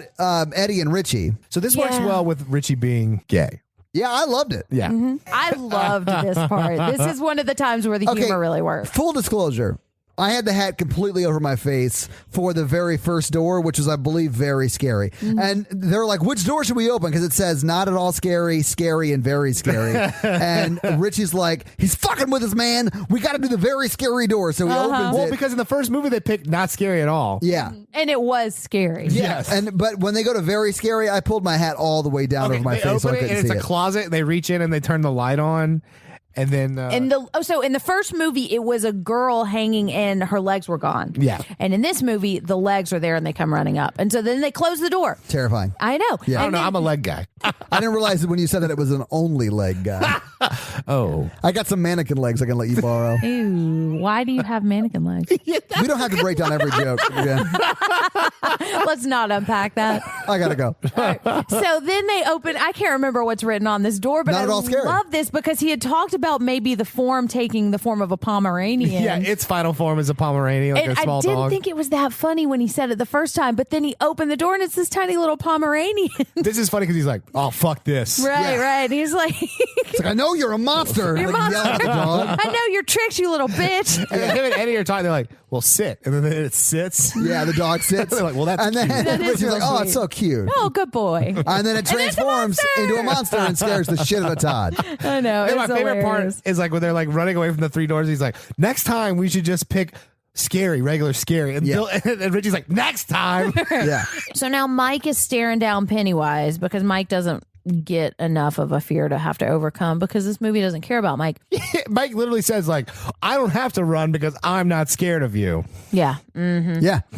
Jen just rolled her eyes aggressively. I really did. Movie. There are a lot of things I loved about this movie, but again, the Mike thing bugged me. Yeah. All right. So now Richie is about to go do the dance and like distract Pennywise, and then he gets sucked into the Man, deadlights. that escalated quickly because It really Richie is like did. giving Pennywise shit, and then out of nowhere he's floating into the deadlights. Yeah, And then we see Eddie, and the spear is glowing. But so he throws the spear, and he it hits him inside the mouth. and he starts to stumble and he falls back. He being Pennywise, sorry, Yells and in pain. He's like, "Roo." well, yeah, and then he falls back on one of the spikes. he gets stabs himself on impaled. the Iron Throne. And then Eddie, and then Eddie's like, I think I killed him to Richie, who's like laying down trying to come out of the deadlight trance or whatever. And then boom, he gets stabbed through the stomach by Pennywise's spider claw thing. Yes. And like sucked back up. Yeah. Yeah, It's so sad. it is real sad. Pennywise dangles him in front of everyone and laughs. It's like trying to scare everyone and then throws him. Yeah, Ugh. and Pennywise is trying to get off of where he's impaled, and while that's happening, because Eddie gets thrown down like a little sort of cave or antechamber off the cave, Yeah, right? yeah. And so they run over there and they're talking to him, and they're like, "You're gonna be fine, you're gonna be fine, you're gonna be fine," and they're trying to like pack the wound with stuff, and But he's not going to be fine. no, he's definitely not gonna. And make Richie is very upset about this Yes. too. And this is what, not that it's not something to be upset about, but he is noticeably more distraught about this than the it. Yeah. others. But they also have this revelation that Pennywise has to abide by the rules of whatever it inhabits. Yes. And they got to make it small. Yes. So they're going to go through the entrance. They went through the cave because they had to like sort of like just squeeze through it. So Right. it's like a very small opening. So if they can get Pennywise down to that size, they can kill him. Yes. Yeah. But before they run over to do that, Eddie says, hold on, Richie. I just wanted to tell you that I fucked your mom. And it's like, I think it's kind of how he says, I love you. Yeah. And like he can't really say it, but it's like their last kind of moment with each other. And it sounds crass, but it works. I think it's sweet. It actually does work. It does sound crass, though. You're right. Right. Anyway, so they're like, okay, we got to make it to the entrance to this. And Pennywise is trying to dig down to the cave they're in. So they kind of go out another way because Ben finds another way out. And then they start running to the cave and Pennywise sees them and then jumps in front of them. Yeah. And then they're like, you know what? There's another way to make someone small. And they're like, oh, shit, we just need to be a bully. So they become the bully and they sort of bully Pennywise into sadness. Okay, here's why this worked for me. And this is specifically this is going to be failed it for me. I think I'm going to take more Jen's side, but and we'll see. that's totally fair. We'll see. Yeah. The reason this worked for me is because of I just watched this at the right time because just the other day in therapy I was talking about how like I had always given my first husband so much power by being afraid and saying he's angry. And what I realized the other day was he wasn't angry, he was afraid, and that was turning into rage, and that there's a difference between anger and rage, and that rage is just impaired fear, and that fear was what was really driving this. And I think that's what they're saying is like they're taking their power back, and and when you take your power back, you lift yourself up and you lower them. So he's not this towering figure over you anymore.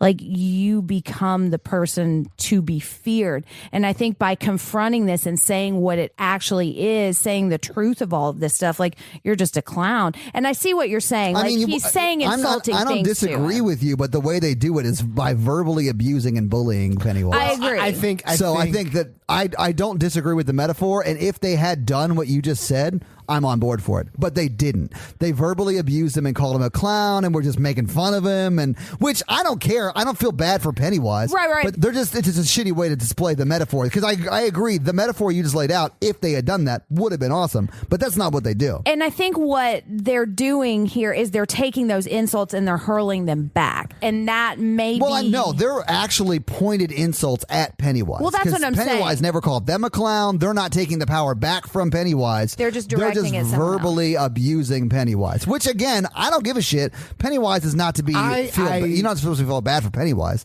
but it just it ruins the metaphor. I see your point. This is kind of how they confronted it in the first movie, but it did a better metaphor because it turned into each of their fears and they confronted it like that. I think if they came out of these separate things where they just confronted their demons and started saying that shit to the big it, like I didn't kill my brother, or you're not going to make me sick. Right. Yeah. Or I'm gay. Right. This would have been the time. Or maybe not even I'm gay or I'm okay with who I am. Yeah. He doesn't have to say it, but him just accepting that he knows that. Richie is the he in that situation. Right, exactly. Yeah. Our Ben being like, you know, I'm in love with Bev. Right. Yeah. And Ben being like, I deserve love. Yeah. And like saying stuff like that. And then if that made it smaller, I think that would work a little bit better. Yeah, because that would actually line up with the metaphor that Jen was explaining. Well, and I think if I look at my personal feeling too, I think finally being able to express that anger that you've kind of buried for so long. That's a good point. That's not this quite the same as like verbally assaulting or bullying. It's finally like letting all of that out. And saying, and if they had done that, I'd have been on board for it. But they didn't do that. I understand your perspective. Yeah. Because I like that metaphor. Yeah. But they didn't do that. Well, and I was caught in a lot of feelings. So I didn't really hear a lot of what they were saying. I just heard them say clown a lot, which he was pretending to be a clown. So I think it still works. You're kind of nitpicking a little bit. I don't think it works because they literally turn into what he had been doing to them to beat him. They don't overcome it, they become it. And that's a problem that I have with the new Halloween remake specifically. But I see what you're saying. It worked for me in this moment, but I can understand that reading of it too. Yeah. But I think if you tweak that a little bit, it makes sense to me. Because and I'm I on think board what for they're it. because I don't think that's what they're going for. I just think that's how it could be perceived. Yeah. You know? Yeah. And I see how you're reading I didn't that. see it like that, but I could see how people could see it like that. Sure. Yeah. And I'm not saying I'm right. That's just what they did in the movie. Yeah. And I haven't read the book. I do think because of the word choices that they make, the scene becomes a little more lame than I would have liked. Yeah, but if you change what they're saying to him slightly, the metaphor works for me. Yeah. Anyway, so Pennywise shrinks down to like baby level, right? Yeah, and then they rip his heart out. Very like Indiana Jones in the Temple of Doom. Beating. Yeah, and then it's beating faster and faster and faster, and then every one of them, except for Eddie, because Eddie's expired, they crush his heart. They do, yeah. And then he dies. And then they go back and they see that Eddie's dead too. Yeah, and that's really sad. Richie's like just having a hard time with it, and they're having to like drag him out. Well, they're trying to drag him out, and then the whole thing starts to collapse. Like the cave they're in starts to collapse. So like, we got to go. We cannot bring him with us. So they sort of drag Richie out of there, and then they barely make it to the house by the time it all collapses. Yeah, and the house collapses in on itself. Yes. I don't want to spoil the book. Spoil the book. Slightly different. In the book, the whole town collapses and like it's a big disaster. Everyone dies? No. But it's but like a lot of people do probably. But like the sewers collapse on themselves, so like the town sinks. I mean, that would make sense. Yeah. So Pennywise is now dead. Yes. They walk back into town. And they go up to the cliffs. Oh shit, they don't walk back into town. You're right. Right. They go to the cliffs from the first one of my favorite parts of the first movie, where they dive off the cliff and they're just all bloody and covered with all kinds of shit. Yeah. And now there's a sign up that says you can't jump off these cliffs, which I think is funny. But they do anyways, and then they're swimming and they're kind of just sitting in the water.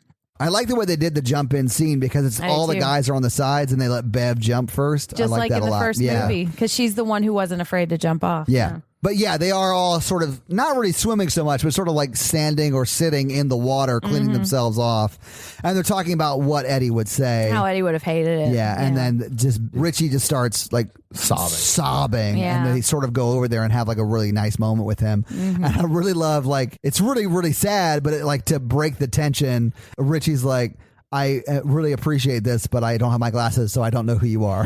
Yeah, it is really funny. I don't know who you strangers are. And this is when Bev and Ben are trying to find his glasses, and they go underwater, and she kisses him, and it's so sweet.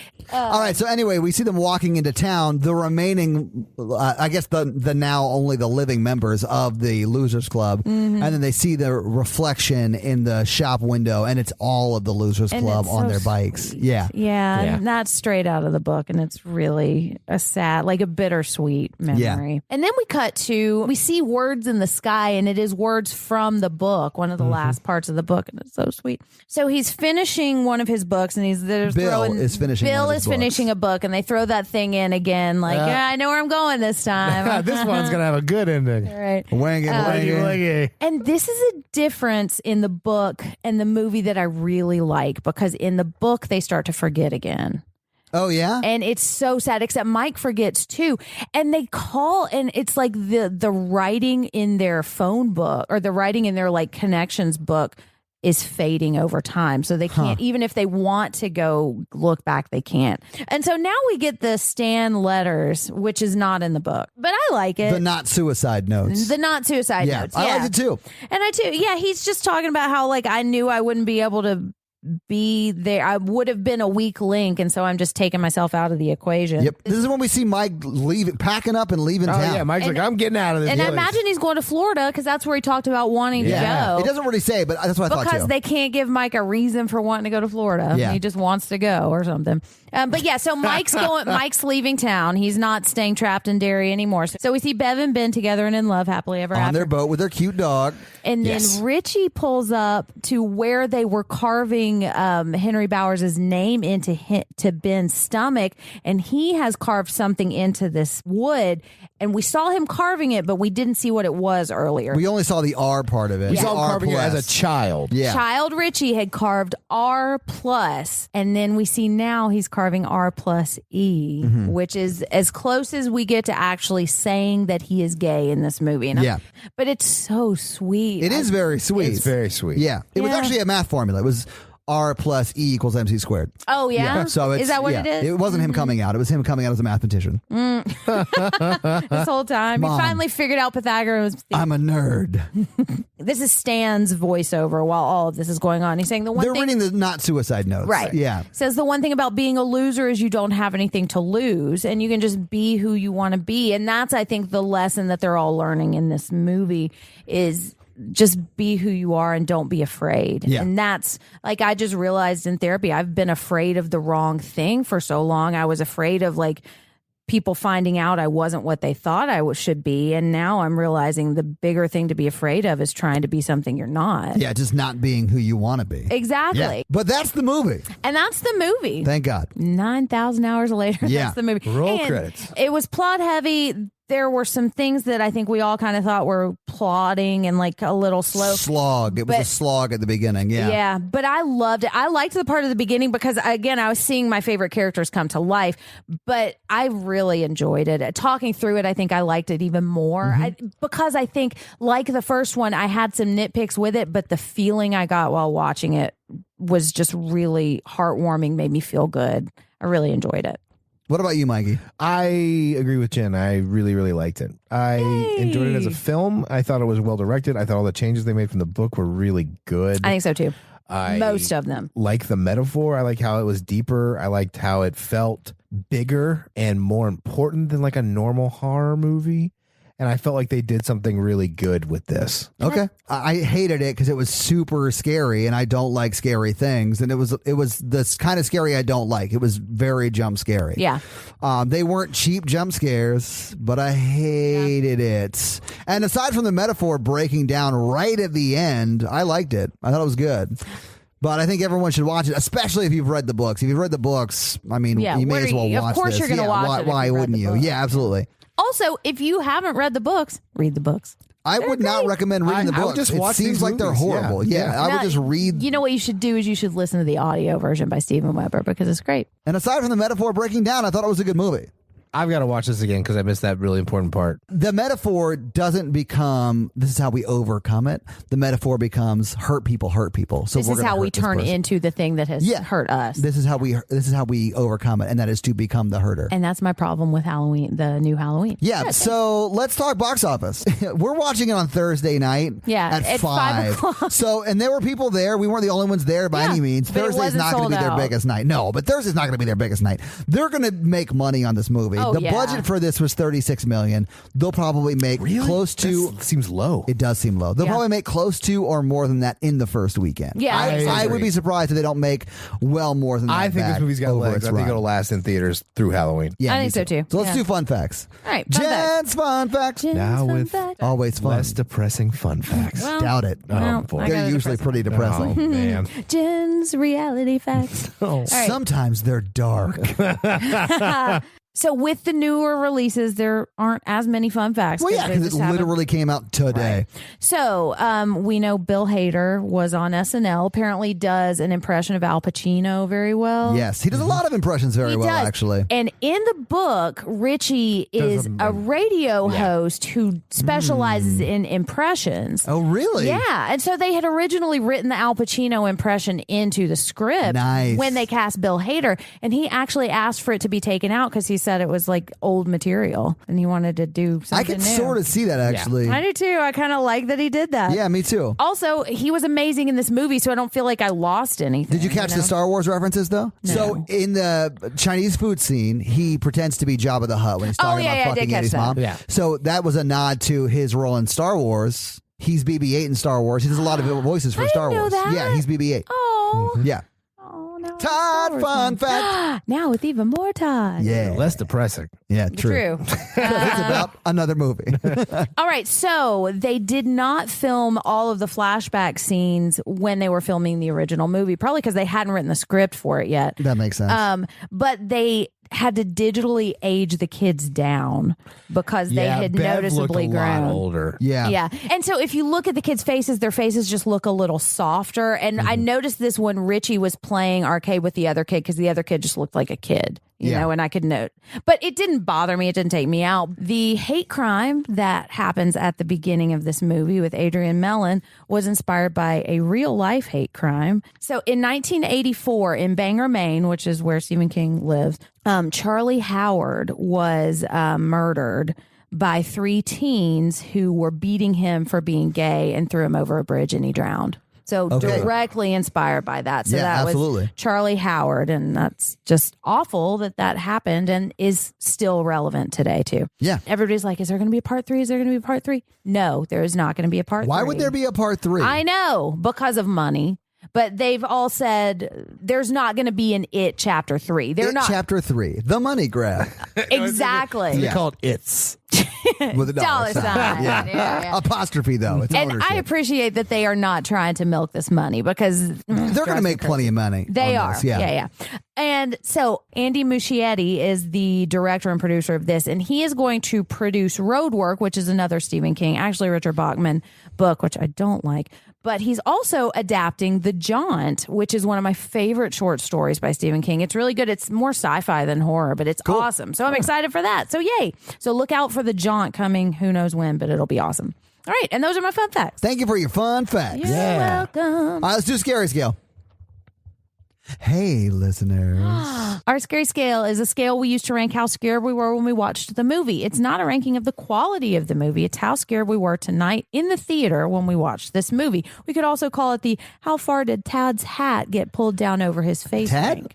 How Tad's far hat. did Todd's hat get pulled down over his face ranking? Todd? Oh, God. All right, Tad, what you got? Oh, God. I would give it a 7. 7? It was definitely scary. Yeah.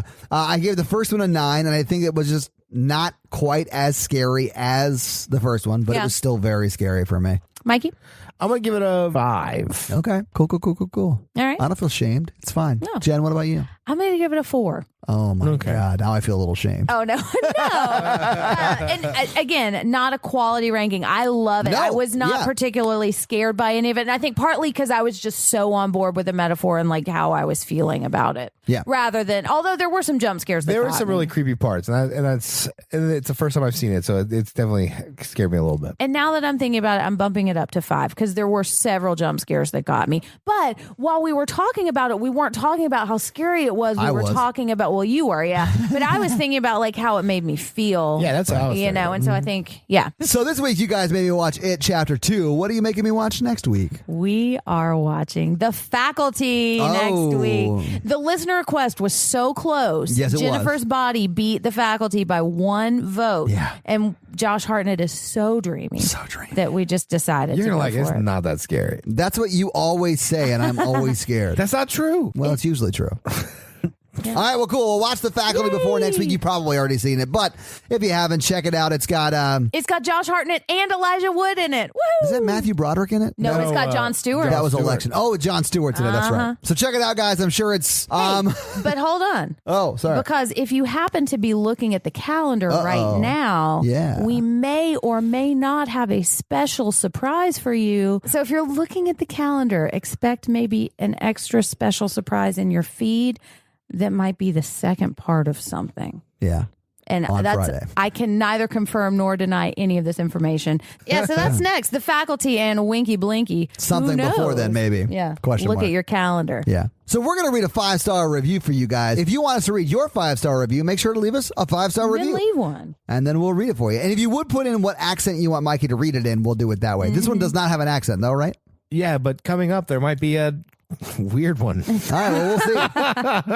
All right, so Benny Bear Hey, Benny says, I grew up loving horror, and I found I don't have the stomach to watch it the older I get. Hey, I hear you. Yeah. I long to be part of the horror community, and this podcast hits the urge just right. You are Nice. part of the horror community. I'm glad we hit that spot. Ooh, just right. Just It's like a come hither motion, Mikey. yeah, it's like Let's continue. let's make a tape. I love the perspectives on the show that are so nuanced Aw. and really explores the idea that movies can read differently depending on the persona. And I think person. tonight's episode really kind of illustrated that too. Yeah, We absolutely. had a bonding moment, and I kind of liked did. it. It is shocking sometimes when one of the veterans gives a higher scary scale rating than Todd the Virgin. That is shocking. Yeah. The fun facts and great chemistry between the hosts rounds out this really great podcast. definitely Aw. happy I gave it a listen after they gave me a follow on Insta. Nice. Oh, thank you so much for that review, Benny Bear. That Yeah, was thank you so really much. That's awesome. kind. Yeah. Yeah, thank you. We appreciate your kind words.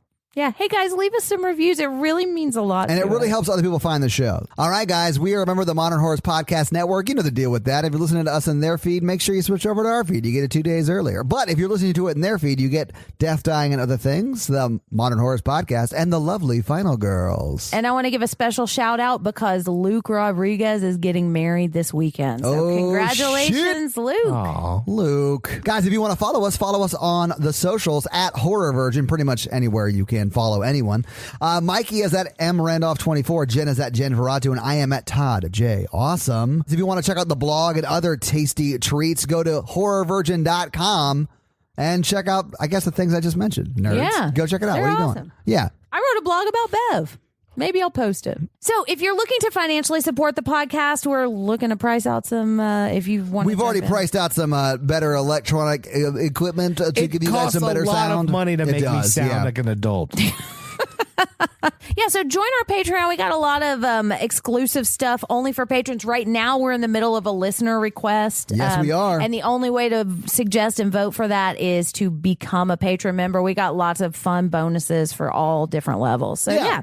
And we're going to use that money to buy better sound equipment. And that's We the are. goal, at least. And it's going to take us quite a bit of time to get there. But we appreciate all you guys helping us in that endeavor. And if you can't afford to financially support the show, that is fine. Yeah, Just we keep understand. doing what you're doing. And that is helping grow the family by telling your friends and family about the show. Please keep doing that. And, leaving reviews and stuff like that really helps too. And you can also join the Facebook group, which is totally yes. free. The Facebook group is the best. It is. Didn't you just post a Facebook exclusive, Too Hot for Horror Virgin post? Yeah, so if one you of listen to the Mikey's commercials, rejected pickup lines. we record a lot of Mikey pickup lines, and some of them are too spicy for the pod. Meaning Jen posted one of those. vetoed. Yeah, it was well received though, and actually Rebecca responded to that. Did you see that? I did see that. All right, well we'll let you guys see what she said by going to the Facebook group and joining Exactly. up. No spoilers. Also, my mom posts a lot there now. Yeah, that's not weird. All right, guys. All right, guys, it's been 9,000 delightful hours. Thank you so much for joining us. We are tired. We started this endeavor on Thursday, and it is now Friday morning. That's right. Yeah. And I have to edit this today. Yeah. And on top of all the work I have to do today because I have a job. So, yeah, 4 We've hours. been recording for 3 hours and 20 minutes.